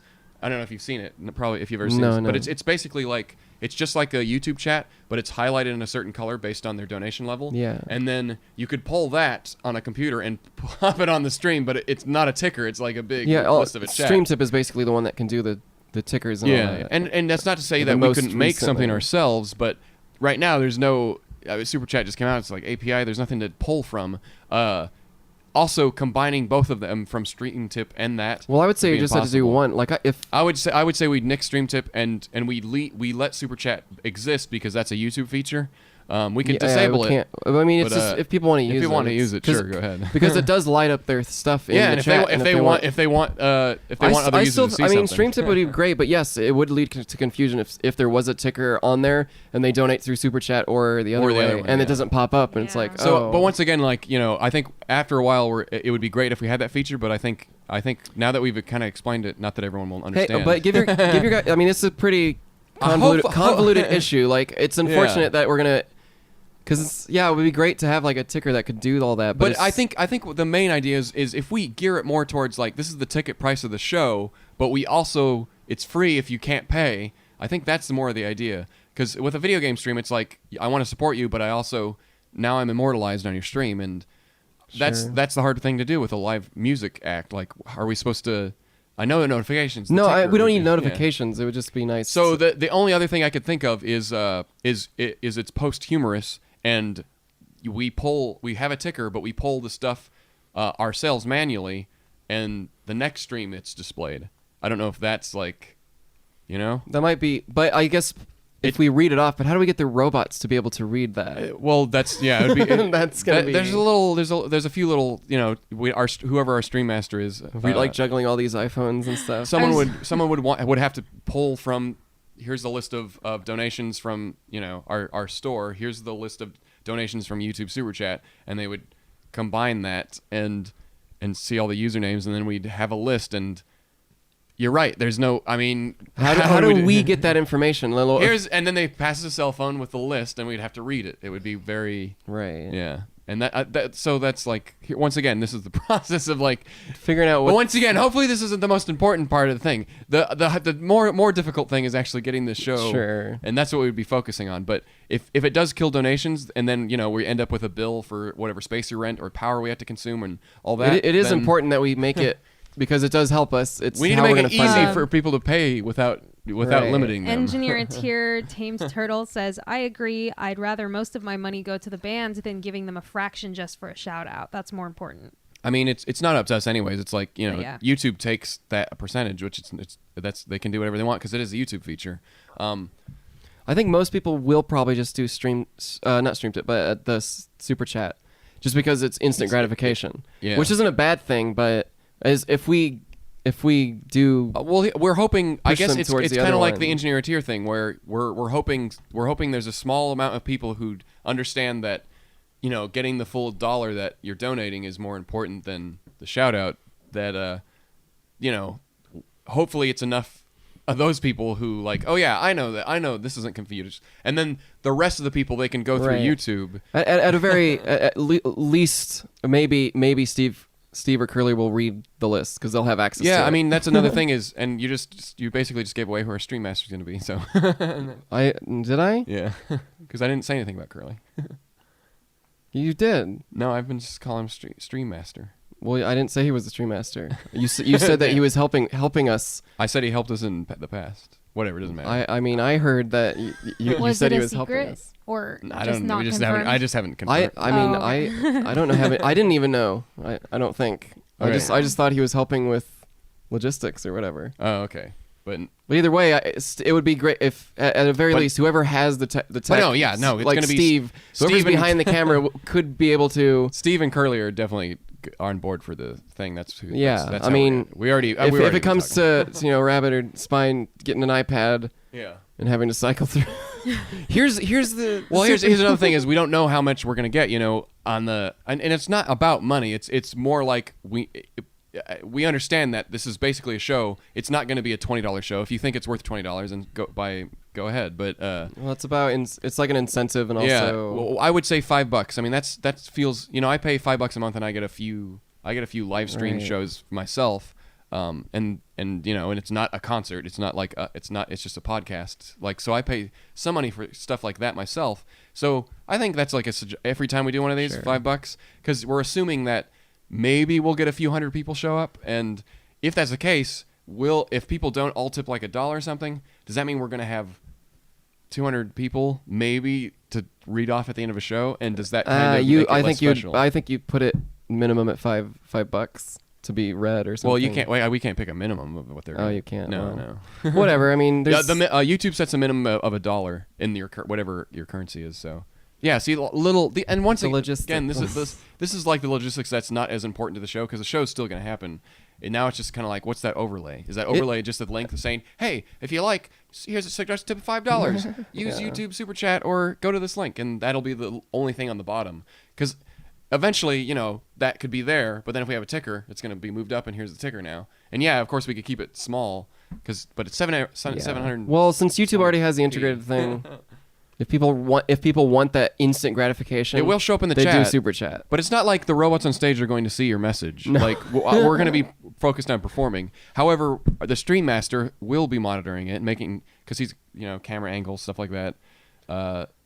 And Steve's going to be mixing the show, making sure it sounds good for you. The thing that's the coolest thing about it is the interaction because it's live, that we can actually take questions or stuff like that if we wanted to. Yeah. Yeah, like it's kind of it's like a novelty that is pretty fun. But once again, I mean, if you've been to a chat, you get more than 20 people in a chat and it starts flying. Sure. Even on slow mode, when you limit to like 30 seconds per user, like it still goes by fast, and it's yeah. And we could that's- easily do like a Q&A thing, like pull a couple questions for the robots, like what's your favorite food, and then Spine can say, well, we don't eat. But anyways, I imagine that'd be fun for you guys, just getting to like stretch your improv. Sure, chops. I mean- yeah, no. But if you've seen like Periscope and stuff, it's a waterfall of. Oh yeah. Oh yeah, yeah. You can, unless it's like only a few dozen people, like it's impossible to keep up, and you might see one just because that's when. Yeah, And people start spamming. Usually there's like programs and stuff that pull the questions Yeah. for like tweets and all that. I don't know. But you need a separate person for that kind of stuff, and we'll see how it goes. I think we start small, and then. There's a lot of ideas, but And once again, it feels a little weird that we focus so much on getting someone's message out. The interaction is important. We already but know. yeah. We've already been talking about Yeah. internally about all the technical details. So we It's know like, that, but this is it. We're talking about it on stream because it's we're talking to an audience, and that's what we're. they're the ones that would be Yeah, like- that would care about this. This is how they can help and how they can support us. So I mean, of course. we should I mean, talk yeah, about it. I saying it would be cool to have your message like, oh, it's on archived, and there's my message, and I said you robots suck, and I paid $10 to troll you all. No, I don't think. I mean, I was just. And I'm like, okay, that's cool. I don't think the notifications would work. No, I Like- meant like a ticker. Sorry. Yeah, we'll leave that. It would be cool to have, but YouTube already has integrated something like that, so people are probably going to use that because. But it's not going to be on the stream. It won't pop up on the video. It in pops up the in chat. the In chat. the chat. So for this live stream, it's there immortalized. But if we had a ticker, of course it would be nice to be immortalized. And once again, maybe the ticker is literally just a roving list of But after a while, does it kind of lose its meaning if there's hundreds of people and it's just a ticker that goes on for years? Well, from what I'm seeing, just from the Engineer-eteers watching, is that a planned shout out isn't as cool as just like a surprise shout out. Is they want to just donate. They're not as concerned with getting paying for a shout out. Like that's not important to them. They just want to tip. Yeah. Well, yeah, I think that's the idea behind it, anyways. Is because you pay $20 to go to a show. You're paying for the experience if you're paying. Like we want to make it free because we know there's young kids who don't have jobs or people who have hard times, and if we can provide the entertainment, we did that at Balboa Park. We made no money, hardly ever. And people gave us $1, for their weekend of spending their time with their family, and that's like great and all. But going to Balboa Park is significantly less money for us than putting on a stream. So I think pretty sure we're going to have enough people who like really want to support us and do have the funds to pay that their donation will basically be paying for other people too. And then we can say, okay, we had a few hundred people show up, and at the end of the day, we made enough to pay the venue, pay all the people who aren't like within the band helping us work on it, and then is there enough to pay the performers for their time? And I think that'd be a nice way to look at it rather than It's an experiment. But I think but the only thing I worry about is that because of Periscope and YouTube and that kind of stuff, like the interaction is less because it's a show. Yeah, I mean, And it's I not know- like yeah, and working it's not it like in, we're we doing could like do it. Instagram Live or something Yeah. or Twitch. It's like we're not going to be able to see it, but I mean, we'll come up with ways to be interactive, whether it's pulling questions or thanking people or whatever, or talking about And now we recent go events. to the curly cam, and he's gonna read out. He's gonna say some stuff, and then they're like, "I want to hear the robots," and then he's there like, "Oh, we just want to have a shout out to Akira. Thanks for donating your $1." You know what I mean? Like, are we doing stuff like that? And then we go back to us and they're like, yes, Akira, thank you so much. I mean, there's so many ways you could do it. And like, all right, on to the next 100 people. I'm just kidding. I don't know. I think the if we were gonna do the thanking, it would be at the end of the show. Yeah, and then we would disappoint people because we couldn't. There's no way we would get to everyone. And I don't know. I did it on the first stream because I was like, oh, and you'll see there's the new YouTube super chat is enabled on this channel. On my first one, I'm like, don't donate because this is just like a test stream. And then bam, bam, bam, bam, bam donations because they're like, don't tell me what to do. Here's your $1. like, I'm like, okay. And then I read all their names and I'm like, okay, that was 10 people, but that was still like. I guess all we can do is anticipate, but whatever happens is. Anyways, it's good that we talked about it because now we will probably get like feedback over Twitter and stuff. So please send us your thoughts on it. Like we're not opposed to anything, but send us your thoughts. I think even without technical limitations, with like trying to make sure that you can pay with a credit card or that you can pay with PayPal, right. that the big thing to take from it is also that it's free. It's like, that free. we weren't ever planning to put this behind a paywall because that's not the point of doing this. No, yeah, we want people to see the act. I mean, yes, money is great and all, and we need it, but at the same time, it's like it's to get our names out there. Yeah, and you know, we know like that could lead to new fans, it could lead to more album sales, which is kind of how we make our money. So yeah, well, but obviously, you know, it would be nice to reward you guys for donating, but I guess we'll see what is technically possible. I guess we'll look at it like an optional ticket price for entry. Because, I mean, the thing is, like, if no one donated, then it ain't going to last. It ain't going to last. Like, we'll literally be paying the skeleton crew. One of the earliest comments I got from it, and we hadn't really said anything, is like, you guys could fund this stuff by selling the VIP bags that you sell at your local shows to anyone. I think I've seen I was like, well, I mean, that's an idea, but yeah. I don't know. But we do sell stuff on our our website, and I think the idea with the YouTube concerts is they're going to be a little shorter than a normal show because we want to give value to seeing us live, and also I think we can give a much better show if we only do an hour, and then there's more like, oh, that wasn't long enough, I want to tune in next time, and it gives us more time to maybe do things like, oh, and then the last half hour is us reading a list of names. No, we're not. I don't think that, but like questions or something. But I think also it helps. It helps. No one can really wants to stay the attention rate of people on the internet. I think we need it to be an hour. Yeah, no, I think it's good. But it's pretty exciting. Hopefully, I'm sure we'll come up with ideas and stuff how to make this work for us and you guys, and so you guys have a good time watching. And it's for me, it's like Balboa Park 2.0. That's what I'm excited about. It's like it's just like how when we street performed, except now instead of on the street, it's on the internet. It's like it's an evolution. It's smart. I'm glad you came up with the idea to. I mean, we've all had the idea. Like Steve and Curly have been wanting to stream Steam Powered Giraffe stuff. It just wasn't like.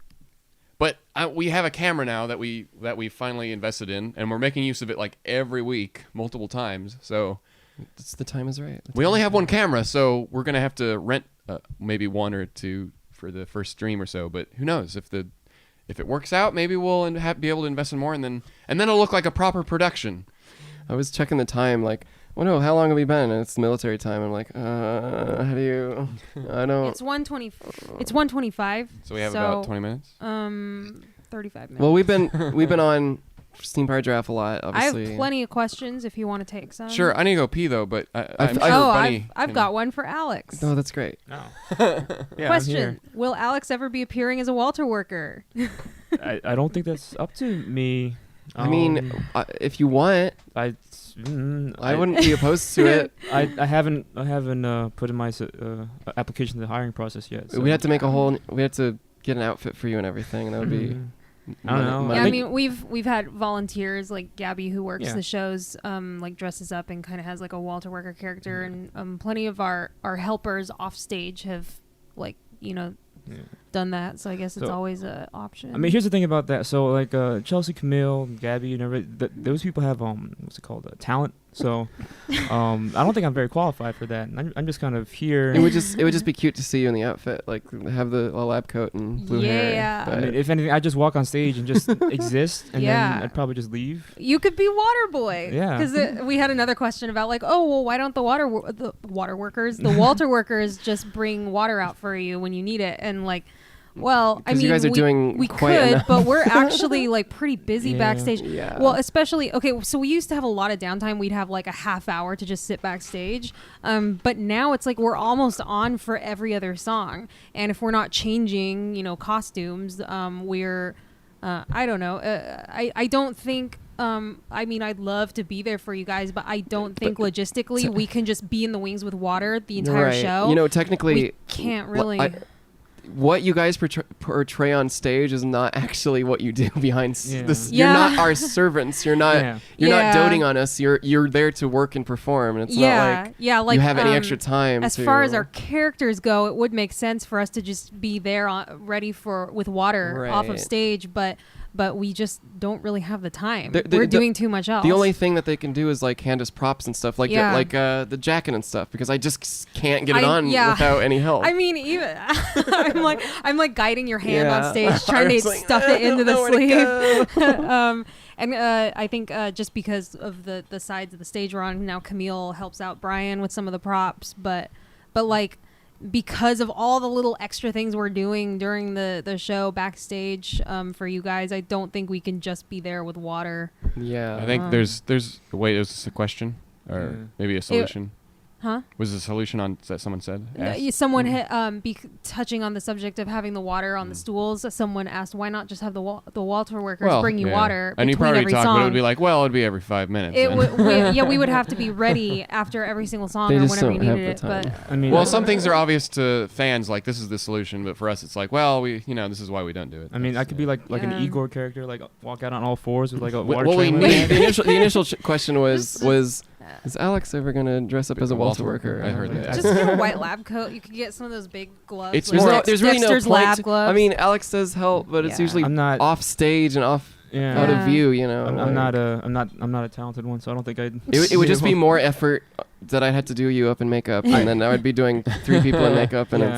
it's like Gabby dresses up when she does helps with her local San Diego shows. she's a makeup artist. and Yeah. but she really likes doing it. knows. And I don't think a few people see her during the show, but she spent a lot of the time watching the merch table Yeah. during I the mean, show it's, and stuff. it's really nice to have the extra help because it's so much more time and effort than you would think to have to break down all the merchandise before we do the show and then set it all up Yeah, yeah. afterwards. It's really nerve-wracking when we have to do that because even though we've got the theater staff managing the line for us, when we have to set up all of our merchandise after a show, we feel super rushed because I mean the fans are as nice as they could the be, fans will but they leave kind of during the last number, yeah. like during the encore, I'm and go like, "Is this a line for the I'm merch not table?" saying that they're rude, but everyone's just super excited to buy their stuff after a show that they kind of swarm us. and it's also And it's the venue wants you out, Oh, yeah, because it- Well, I mean, they're not like evil about it. We did It's- very it's well a- in our time. It's a lot of but, it's a lot of people Just- after a show to just- organize. Just tiny little things like having someone watch the table during the show so me and Camille don't have to set up afterwards is like life-saving. And once again, we try to keep it within the band because it's like, of course, we can have strangers do it. Like that Yeah. happens at conventions. We have to. We don't have a choice. But when we're in our own hometown, like we have like friends and stuff. We're like, oh yeah, I'll help out. Of course, we pay them for their time. And but I think maybe from a fan point of view, it's like, well, why don't you just hire someone? I'd do it for free. And it's more like, well, obvious answer is no. Like, I mean, I'd much rather have someone that I know than. It's Yeah. I you- see it as like the autograph line is a show in itself. Yeah. Yeah. I know. It's extremely stressful. It's extremely And you're always I- taking a risk and hiring plus someone you you ha- don't know. for the people handling the merchandise. That is, we used to Yeah. do it ourselves, and it was It's impossible now. impossible now. I mean, Yeah. that's where the Walter Worker thing originated from. It was Right. like we need Merch someone, and people. then we're like, well, I guess since you're here, you might as well go up on stage. And then Yeah. while by the time you guys came on, We're like, well, we're performers, so why don't we like actually like do more on stage Yeah. than Yeah. it just evolved over time. I can't imagine like going through some of these crowds with strangers. Like I just Yeah. can't imagine. You'd have to get lucky every time that this person understood everything and how it all works. You have to teach them that. Well, you know what the best It's part like- is you know, like I'll say Gab because she's done enough of our shows. Right. She knows like, okay, this person is only buying merchandise. I'm going to escort them to Yeah, the she actually past started the an autograph, extra yeah. line for people who weren't buying merchandise, which Yeah. is also a lifesaver because like Right. at most shows we don't have someone to do that for us. I mean, it's So- one of those little You details. know, that so many you can't variables. really- someone That's- someone buying a lot of stuff is holding up the line. I feel bad for you guys because you're just waiting around. No Yeah. one, at the table, and like we're trying to ring people up and handle merchandise, and at the same time yell to the line, "Is anyone just doing autographs? You can go around." It's just impossible. Yeah. I And mean, it's the whole- last thing you think about when the main thing is we have a show to put on. But we Yeah. also want to get people in and out, like, because Yeah. you got the audience is waiting in that line So- forever Yeah, already. yeah, Costume hours. and makeup or no, I mean, having help there, like Alex, is always vital. The main thing is you're helping support us, but also more importantly, you want to meet us. You want to meet us, and you want to get there You want to meet us Yeah. for in a timely 2 manner. seconds. Yeah, that's all we can do. But we try to Yeah. get everyone we possibly can, and if it goes We're being fast, as it's like efficient as we can. right. So, love for the Walter workers. Yeah. the many people that help us on and all off. of our volunteers. You'll always be a Walter worker to me. Oh. I don't know. Alex You're had like just- you got like a pizza. It wasn't deep dish, was it? No, it was just a regular. mean, it was a like- big pizza. It was a big pizza. Bring And your like- pizza. And that I've never usually have like food right after show, but I was like so starving. I was like, okay, this pizza. I don't even like pepperoni, but I was like, this is the best I- pizza ever. Well, I had free time, so I went and got pizza. It was just It was good pizza right There was- after there the was show. no merit It was in nice that. and greasy. see, I don't have any talent, so I just go buy pizza. That's what I go buy pizza. That's my. But someone for me is like, I don't like going outside. If I had to go, like, even if I had the idea of going to buy a pizza, like my anxiety of like having to go out in the real Yeah. world, I'd be like, I don't know, I don't want to talk plus, to anyone. in makeup too, it's kind of. Well, you're right. I just meant like if I was in your position, like. Oh yeah. Even if I wanted to be, if I was just casual get pizza, like for me that's a big deal. That's like go out, We're running out of talk time. to a person. We're running out of time. Let's get a few more Yeah, questions. sorry. Yeah, these are the hard hitting Let's questions. talk about this pizza again. Yeah. I like the idea of you being like an Igor character that's- that kind I of would just like do- hunches onto the I would stage. just hunch on the stage. That's your only makeup is just this hunch that you wear. No makeup. I would just be on all fours. Yeah, in just you're normal just clothes. like the radiation poisoning or whatever hasn't Yeah. like set Maybe in instead yet. of white skin, you're blue, Yeah, and then you have something white like hair. that. That's way too much effort. Just get a name tag. Yeah. Maybe you're inside out, like you're inside out. Pizza boy is your name Yeah.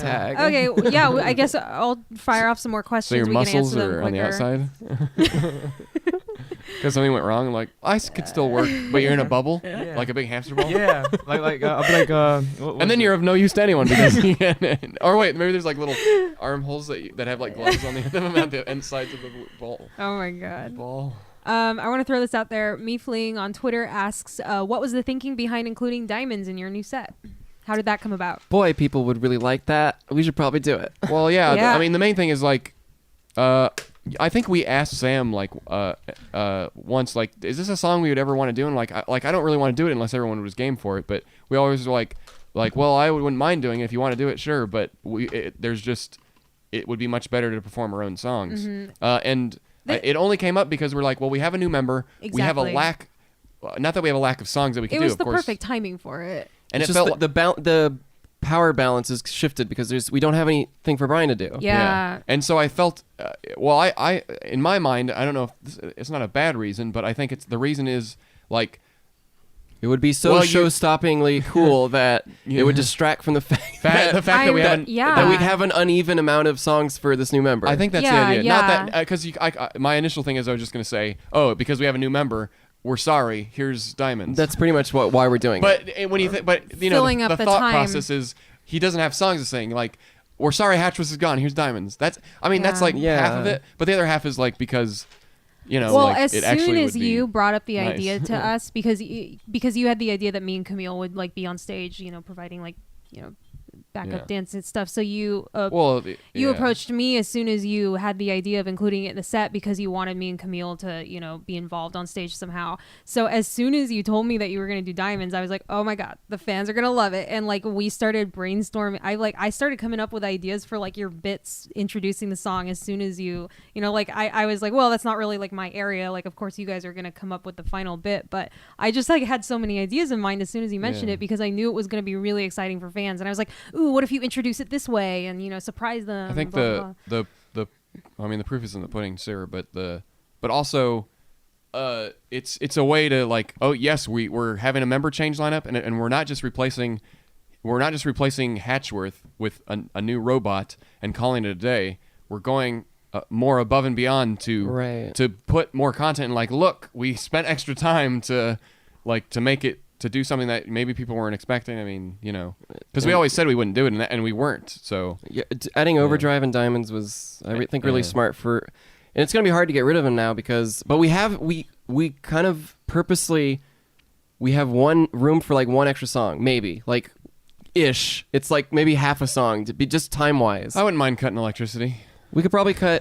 That's a nice one. That might be the one to go next, but there's some others. But well, because right now, like there's an imbalance, and because of, I mean, I know overdrive is most people, but I still consider overdrive and I mean, overdrive Diamonds, is very. I mean, your center still me, it's stage, still me, but I mean, but it is a lot of everyone else too in overdrive. So I feel like if I lost electricity in the set, not that you guys know what our set is right now, like if you haven't been in the show, but I feel like there's a couple songs that we might be able to do without. I'm not saying like we wouldn't do electricity again, but you and I took up double duty on songs, and usually it's like, well, I'm not singing just 2 or 3 songs. Well, usually now. I get the end of the set because of the ballet and the encore are I don't have a choice in that. I have to do those ones, and you're never getting rid of Honeybee, ends. Brass Goggles. Yeah, for a while I wanted to do I'll Rest With You so bad because it was like, I need something else in the beginning, in the set. It just feels like I'm not doing anything for most of the show. Yeah, it's total coincidence that the 2 ballets Camille and I have put together have been Rabbit songs. But you know, we definitely. I don't mind doing it. But yeah, no, we like, our initial idea, even back when we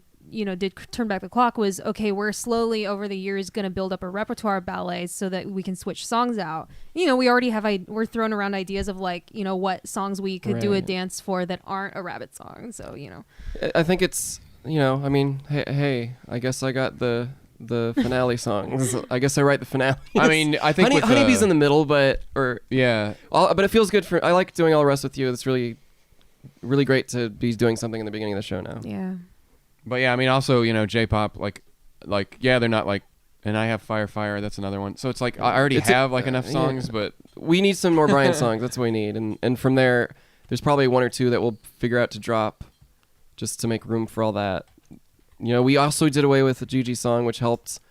Because now Diamonds is kind of Gigi's number 2. We were going to do the Gigi song, but it's just, if we're going to add Brian songs in the future, it's like, well, we need space, and there's just no way we're going to drop Diamonds and Overdrive anytime soon. There's just no possible way. It's not going to happen. It's like, it's probably going to stick around for a while. Those are the highlights right now, and we worked a lot on those. So yeah, Electricity, and there is a potential for a GG song, but something else is going to have to go. Clockwork, I don't know. Well, if we replace it with another like all group song, I mean acoustic, because by the end of the set you've heard 2 pop songs in a row, kind of. Right. So well, we're still working on it. I mean, this is kind of the thing. We always used to keep it like 3 songs each, and that usually worked pretty well. But but now you got J-pop, which that's one that we could get. We could actually. But for us, our idea is that is like, well, if we're going to an anime convention, it's one of our selling points. J-pop has been in the set for a long time because we did a lot of anime conventions. We still have 2 It this year. would be unfortunate to cut it, but it is a potential time saver. But it's not that. The bit takes longer than the song. The bit takes longer than the song. Yeah, the song's over before it starts. I mean, as long as you could just bring it back for anime conventions. The new one is the new bits are really funny too. I really like the new bits. Yeah. But no, you're right. We could literally bring it back just for the anime conventions. Yeah, and then put something else in if you're looking for. There's a lot of process. Yeah. And not to be fair, when we do the live stream, it's going to be an hour. It's like there's no way we're going to do Overdrive and Diamonds in the same hour.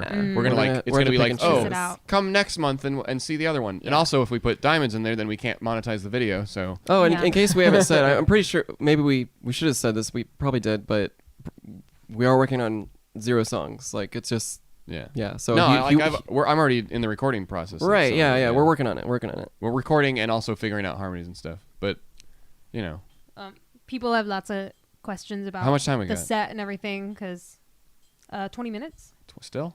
Mm-hmm. Oh, it was like 35 last time. Did you start rehearsing Overdrive in October with Sam, or was Brian a future part of the band at that point? No. Sam let us know in advance. Well, he let us know more in advance. He let us know before October. Yeah, yeah, and we no, spent- it so was we didn't- September. We found. We weren't planning on doing Overdrive with them, I don't think. No, that came later. Yeah, I don't know what we were planning. I don't really remember the set that what it was going to be, but when Sam let us know, it's like, of course our minds like went away from whatever we were going to do, and we started thinking of like, okay, first things first, like, he's going to be with us for as long as as long as we need, because that's what he said, but we need to start looking for. And it took about 2-3 weeks. I don't know. Yeah, I mean, Brian had already like signed on and said, that We had a couple. he was interested. A couple people, but Brian was. A few weeks before He was like, Overdrive we were started hoping that he would. rehearsals. We were hoping, but we didn't want to ask him. But luckily, he didn't see. He said he would have got it back to us day one, but he didn't see the post, and he only saw like my third post because no one checks. That Facebook was every another day. question I had, was someone asking how we approached Brian to for the I have a job, personal Facebook that I don't befriend fans on, and it's literally just for college friends and people in the biz. So it's kind of, for me, it's less of a way to like a networking kind of. It's a networking profile rather than a personal thing, because my Instagram, everything else is for Steam Powered Giraffe.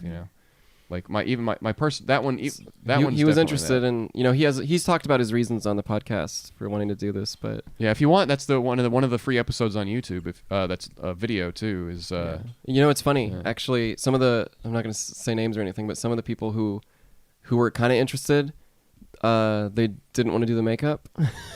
So it's kind of like, okay, well, that would be great if we could all just not do makeup and still have the support that we have. But for anyone who doesn't know, sorry, I keep playing with that. Yeah, they didn't approach Brian. Brian approached you, which was right? is great, because it was like we didn't have to convince anyone to join. Well, yeah, I mean, we there were some other people that would have been like, okay, this might have worked, but just logistically, it wasn't working for them. They couldn't. Yeah, it's such a or whatever. Brian had to learn bass from square one. He'd never played bass before, but he plays a little bit of piano, so he had a good bassist to start on.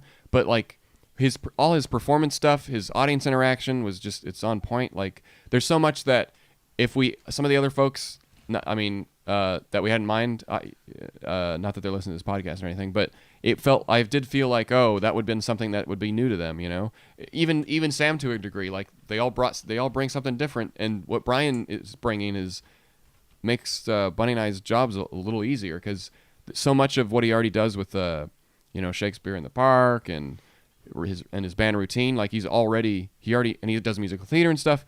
He works. I don't want to give too much away, but he has a job where he's.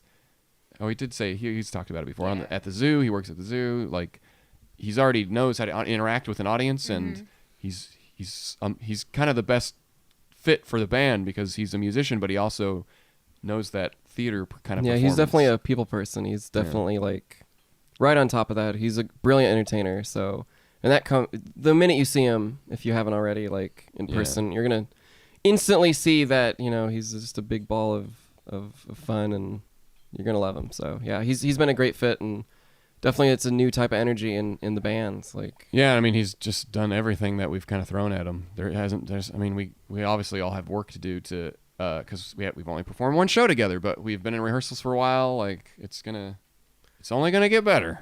It's good. I think it's definitely inspiring. Obviously, it's only a couple months into the new year, and we're already coming up with all these great new ideas that probably didn't seem possible a couple months ago. Yeah, I'll admit that when we kind of knew it was coming eventually. Like we didn't know when, but because Sam, he kept reiterating like, I don't know when, but Sam since day one, he's always been like, it's been hesitant. He kind of stepped in as a replacement, like in that he saw that he could help, and he did, but we've always kind of known it was temporary. We didn't know for how long. Yeah, just the way that he approached it, like, and he didn't know either. So we were, it wasn't. It's not his thing, It's not the stuff that he really wants to do, but he wanted to experiment with it, and that was fine.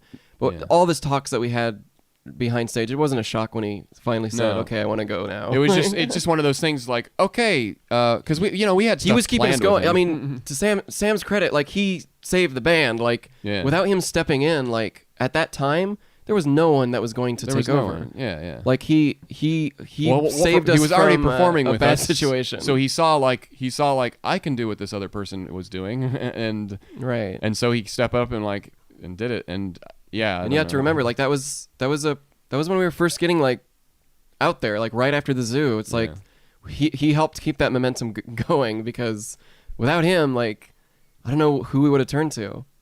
So yeah, I mean, it's always been like he's been kind of keeping the seat warm for the next iteration, but obviously he's contributed so much.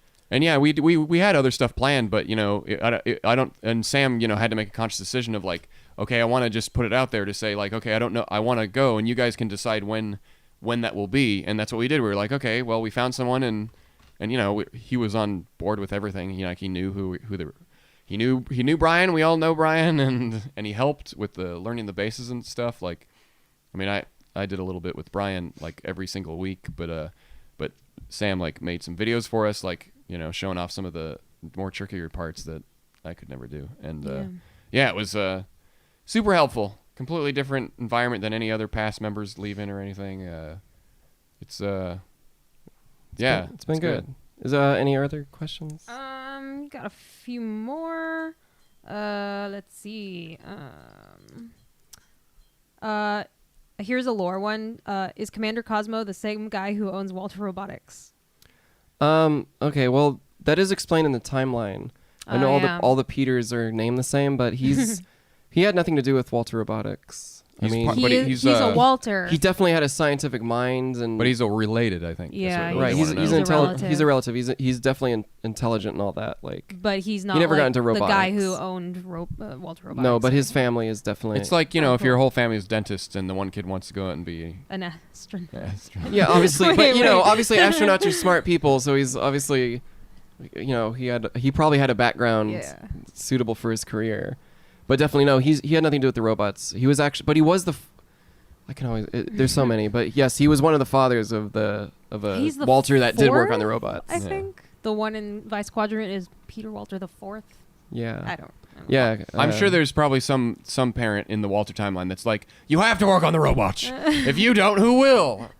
Yeah. Once again, they're Admiral Akbar. I kind of feel the current iteration. Too. He has something. There's a lot of story there that we haven't gotten into. That there's probably a lot there that is, because I don't know. Like Peter the Sixth is very young. He's like our age, but he's starting to. He's the keyhole one, right? Yeah, he's kind of becoming an adult right now. So we really need to get that comic going, because he's gonna be 40 soon. It's like, but yeah, like he's. So I think that he's kind of an oddball. He's not 40 now. Well, he's 40 now, but that comic takes place back then. He's 30. He's 30 in the comic right now. So but when the comic starts, like that's only like a few seconds of her walking in the man. What do you want? I mean, there's nothing like it. You just got to kind of play it like. Hopefully, in the next decade, well, we can always retcon stuff. Right. There's just the way it is. He's supposed to be our age generally. Yeah. But he's a mysterious guy. Because I mean, we started this. How old were we in 2008? We were like. I don't know, 10 years, almost 10 years difference. All right, next question, if there's any. Yeah, this one, I had an answer for this too because of the new show. How long does the makeup last before you need to reapply it? Yeah, about a week or so. Yeah, well, mine used to look pretty good after a show. Like the white doesn't really sweat off very much, but I noticed Saturday night it was like all coming off after the show just because of the new dances and stuff. We're doing a lot more, so I don't know. I mean, the Walter Worker makeup would usually last all day, easy, but it just depends on how much you're exerting yourself during a set. Mine's the same. My neck always goes first. Yeah. The lips, around the lips, and then with the white makeup, it's really easy to get like the bags and the dark eyes, just because the makeup flakes, your mascara, anything that gets on there just starts looking like you're... Most of the time, but once again, it depends on the weather and, you know, the climate you're in. But I can never keep the white on under my eyes. It usually, sometimes it just sweats off right away. Just always turns... But yeah, what can you do? Even with major sweating, like most of it holds up. It's just the parts that are like water-based that start to falter first. Does anyone have any interesting background info on any of their songs, i.e. similar to Chelsea's Beatles book that I mentioned before? I don't know. That's kind of a broad question. Tidbits of like where songs came from? Any interesting origin stories for any of your songs? The one that just comes to mind is Steamboat Shenanigans. both David and I really had this had this idea for the song. I think it was like a joke that we just both took seriously, and we both came up with iterations of the song. And then when we came together, we're like, wait, I've been writing the song, and like, well, I've been writing it too. And when we put them together, they actually sounded like they'd fit together, and so we did. We kind of made the one that sounded like more like a chorus, the chorus, and then there's a pre-chorus too. So that's a great song. I like that one. It's always good to have collaborate on stuff. There's a lot of songs like that. Electricity is a combination. It was a giant combination of David and I. Well, I mean, I just came up with the wow, and then that happens a lot on his songs. I don't know. It's kind of interesting, right? And like even in Clockwork, me and my baby was a thing that was a little a harmony thing on under the melody. Just that me and my baby, that whole part was like under Clockwork Vaudeville during he had a mustache. The part, the middle part of the song. So yeah, then we took that out, and I was like, no, let's save that for another song because it's too good. And then I'm like since it's mine, I'm gonna take it out. And then we created actual proper harmonies, and I think it sounds better now because it was just too convoluted. And then we got to take that melody and put it in another song, which was Me and My Baby. And it's also like Brass I Goggles. wouldn't mind playing that one again. Yeah, it's a good one. I think we could replace Firefire with that one if we wanted to. Brass Goggles also has a lot of the structure, the dynamics of that came from us in the studio turning off different tracks to hear it, and we're like, that sounds really cool when it's just the harmonies. Yeah. So that whole big drop when it just goes away, I'm pretty sure that was due to us just turning off the tracks, trying to listen to stuff, and they were like, hey, that actually works. Let's just turn it off and then build it back up. I don't know. Oh. There's some. Is there any? I feel bad because this has been a very Steam Powered Giraffe centric episode. I've run out of questions specifically about the act or the new show. How much time? I guess we made this one all about Steam Powered Giraffe. We have 7 minutes. I have a silly question you guys can all answer. It doesn't have anything to do with Steam Powered Giraffe. But if you had the ability to shapeshift into literally anything at all, any person, mythical creature, character, animal, anything. You have to pick one, or do you just? What would you want to turn into? Once again, very broad question, Wait, but so broad. It can be a fictional character. But can you turn back, and can you do it multiple times? times? This would happen. wait, animal character? It could be an animal, a fictional character, a person. But wait, once, and then you're stuck that way for the rest of your life? I would assume so. Then no, I wouldn't, because how could you? If you could test it out, sure, you'd be like, okay, I'll be a griffin for a while. Okay. I would be me with a lot of money, and then yeah. Wait, does your life change around you, or is it just the appearance? No, that was my answer for a VR question. According to that, they didn't say that. No, they didn't explain anything. So I would be Alex with a lot of money. I think I I would never change back. Someone asked us I'd just be once, me, but I'd fix like certain physical flaws and stuff. Yeah. Like, okay, We're all pretty No, boring. okay. It's not like I want to be a fictional character or anything. I mean, so if it was at will and you could go back to being normal, of course, yeah, because it's only like temporary. No, I want the money. I don't want to turn back. You don't want to see what it's like to be a shark or something? No, I'm good. Or like a basketball player? Can we just like? Oh my can I god! have, like, I the had power- a nightmare can I about a be- shark last night. That just Can I be reminded me with like snapping my fingers and then money appears? Yeah. That'd be That's great. not Well, what they didn't someone say. asked us Harry once Potter magic or if you something. could live in a. What if I wrote a book about that character? And then can I do it? Yeah. And it gets Whoa! published. You could write a book about Alex.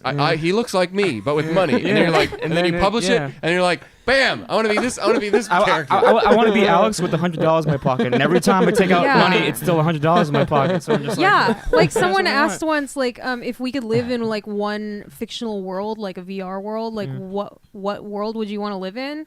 And I'm sure they're expecting like Middle Earth or something like that. And I'm like, I just want to live in a world where I'm a millionaire. Yeah, like we're ruining your questions, breaking them down piece by piece. See, Sorry. you have to give context to these questions. We're Otherwise, sorry. There's no context. I don't know if you can say that much on Twitter, anyways. Like, and here's the Yeah. rule, and here's a link to the rules that I made up for this.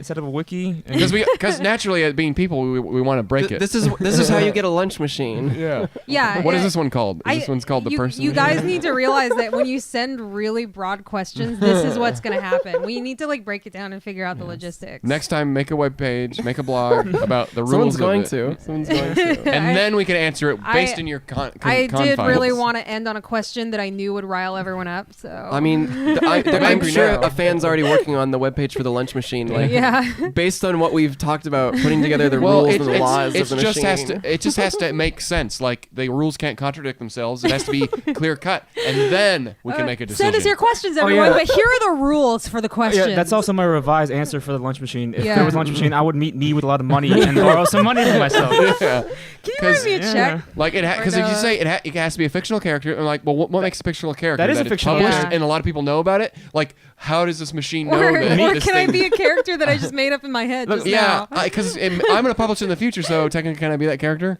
Me with a lot of money is a fictional character. How about this Totally. question? I got a better one. If you could be any animal for one afternoon and then go back to normal, what would it be? Some kind of like marine mammal, like a dolphin. or Yeah, something? probably something that I wouldn't like. If I say, oh, a dinosaur, but then I'm like, but if I have to be a dinosaur here in San Diego, I mean, it's not going to work out too well. Either like a dolphin or a whale, or like a bird, something that flies or swims, something different. But you can actually go And to the here's beach. if you die, Yeah. if you die, you just go back into your. Okay. Oh, you okay. respawn as yourself Okay. because animals. That's you like know. the Grand Theft Auto peyote missions. I think I'd be like missions, maybe a but- cat or a dog, just or maybe a dog because they're always so happy and stupid. Just for an afternoon, just to not Just have any forget about worries. everything else. But maybe to be really worried as a dog, like what if you have to wait for your owner to come home and that for that see, afternoon? and see, you're just even really your anxious. question has. I have questions Yeah. like a Oh, human God. brain and all its parts could not fit in an animal Yeah. brain. So being Yeah, a what dog, would it be? so being a dog with That's a, why it would be appealing. Okay, so because what if you it's like a lose higher machine that you put on and consciousness. it lets you control that animal for just So we a... so you're Find still you one. still have all your human But feelings. okay, and here's the thing: Oh my God. it's not You can damaging really a real freak some animal. people out. It's a cybernetic animal that is genetically so down. now- It's like a so now- Westworld cat that you so can would control. you have an existential So crisis because you're like, who's- I have appendages I didn't have as a human. Okay, never mind. Who are creating You know what? these You know what? animal Never mind. robots? This is like the Rick and Morty VR experience that Yeah. they had, where he had an entire life and he came out of it, and it was just, he experienced like somebody He's else's like- life, and he came out He's like, I oh guess wow, you these got such a questions great never end score, well. Morty. And he's like, where's my wife? Can anyone create a question like this that doesn't have like a bunch of Like- stuff you can? But that's Yeah. why reality Is makes reality. sense is because there's rules. About this. If you could have any amount of money, Wait, did you just swear? what did I say? How about this? Oh, okay. Not F I this. just How making about sure. this? I said it. It's, I just How thought- about this? I was like, did you just give me if you more could work have to do? if you could have any amount of money. All of it. all No, of because it. then the question is, how do you get that money? It's like if you get all this money, does that inflate the Okay, the- if you could the win the lottery, economy? the lottery's the easy one because people win It's the like- lottery. That's, yeah. It's not going to ruin the what economy. would you buy if you won the lottery? Things I want. The end. It's like, Yeah. yeah, if I had want. the 3 wishes or whatever, it's like, okay, I want to have an infinite amount of money always, but I also want this to be undetectable to the IRS or whatever, so that, you know, it's like, because otherwise I'm So you wanna gonna be a get in criminal. trouble. No, I'm gonna get in trouble if I start spending all this money. No, you're right. So, but, so you have to win the I'm lottery. thinking about this too much. So basically, if you could get, what's the question? Like, yes, everyone would take money because we live in a society that You would have, inherit it. You would money inherit kinda it gives from someone who. So Yeah. you'd still have to pay taxes. Yeah. Well, I see. If I won the lottery, I would just put it in my bank account and just live off of that. and just No, yeah, live that's a comfortably. smart. That's a smart thing to do. But you usually you get it in. If you're smart, you're gonna get it in Lump sum. lumps. Yeah. 'cause- Or not Over not a lump. time. But you want to get Yeah. right, like yeah. But I'm never spaced going to out. win the lottery because I've never played the lottery, so it's never going to Yeah. happen. There's no. I mean, there's no reason to play it. But if I had a lunch machine, no. Let me see. I'd want to Well, meet me who played the lottery and won. See Yeah, now, yeah, see? now But that's then you what still your have to question convince is. yourself that character. they're like, "What? You summoned me here with a lunch machine? I don't know if I trust you. Why should I give you money? Maybe you're a What? doppelganger." They got plenty. You just take You're some. right. Just- I just want a small. Because amount. that's how Just a rich couple- people work. They just a couple 100,000 probably. So you're a doppelganger. Yeah. I think people are just messing with us now, asking like really vague questions. Like this one's just, what's the band's favorite flavor? Come on. That's it. Of- Of what? What's your Is there favorite a flavor? collective flavor that we can all agree Period. on? Savory. That's it. Not poison. I'm Done. gonna say savory. Savory's Savory. because everyone needs savory, right? No one's like, oh, I only like sweet and salty things. Don't give me any of that savory things that real food tastes like. Savory is like a good, like everyone needs that, right? I like umami. I don't know if yeah. that. Is that a flavor? Yeah, it's like so the Japanese quote unquote discovered the flavor umami. It's like when you eat something and you feel like a fuzzy sensation in your mouth. It's called umami. Huh. And there's a chain here called Umami Burger, and then over in Japan there's whole things that are just. So what is it made of? flavor. Or is it just a? It's a flavor. It's just another flavor. So there's sweet, spicy, savory, So it's- salty, it's- and Oh, umami. It's I like always thought paralyzing umami was to your mouth? savory for some reason. Yeah. What? Is it paralyzing in your mouth? No. It's just I think Tingly, or we is it gotta, more? Yeah. we gotta go Tingly. try some umami burgers. Yeah. So it's spicy. no. See, that's the thing. Apparently, according to them, it's a completely different flavor. Is that it maybe it's a Have you had it? sensationalized- Yeah, I've had it. So it's like tangy? So, have you ever eaten Poison. like sushi and wasabi, and then that Sure. kind of sensation afterwards, when it's just kind of tingly and savory and kind of sweet at the same time? That's kind of like their umami, Okay. I guess. Yeah, I don't know. But since it's only this one particular food, you wouldn't say it's a flavor, though, right? What? That's according to them, it's a flavor. Okay. Yeah, It's a cool Because there's one. tons of salty, sweet, and savory things. Yeah, I mean, but it's, only one. it's like a different form of spicy, because spicy is it's a flavor as well as a sensation. Sure, so yeah, umami's you're kind right. of that same thing. It's more of an Spicy's adjective not- than a flavor. Yeah, I mean, Spicy's all not of really them a are. flavor, is it? Not really. Yeah. When I see spice is the absence of flavor Yeah. and more about poison Yeah. and the plant trying to make you not eat it. I mean, that's like nature. That's why we talked about this on the podcast. So that's the answer to that question. That's yeah. I think it's a I good, think we're- umami. Are good we one done? to end on. I mean, we finally got to the real meat of the podcast right at the I end. know. It was all just Steam Powered Giraffe You stuff wanna, until here, then. we'll just do this. That probably works. Good enough. Well, hopefully you guys enjoyed our Steam Powered Giraffe episode.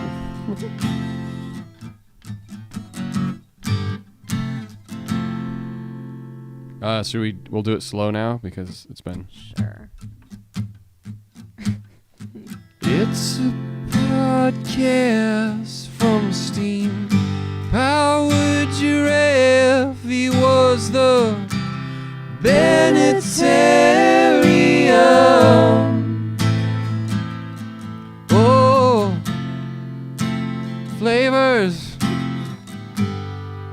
questions on the Bennettarium. He was the Bennettarium. And we'll see you next week. See you guys. Probably on Monday again, I suppose. I suppose we'll see how we feel, yeah. Because we're still in Everett.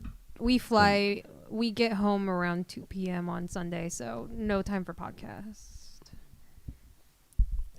Yeah. Yeah, I know. I won't. After a plane ride, I'm not gonna feel like I can't wait to go set up that Yeah. podcast. No. Right, Yeah, guys. we'll Thanks see. so much. Thank you. Okay, I'm gonna get up and. This helped me wake up. Actually, I was, like, Yeah, I feel more I was tired. still in like post-show days until this, but I'm ready for a nap before. yeah, nap sounds. We got good. work to do now. I so know. This is. Bye, guys. Bye. We're going to work.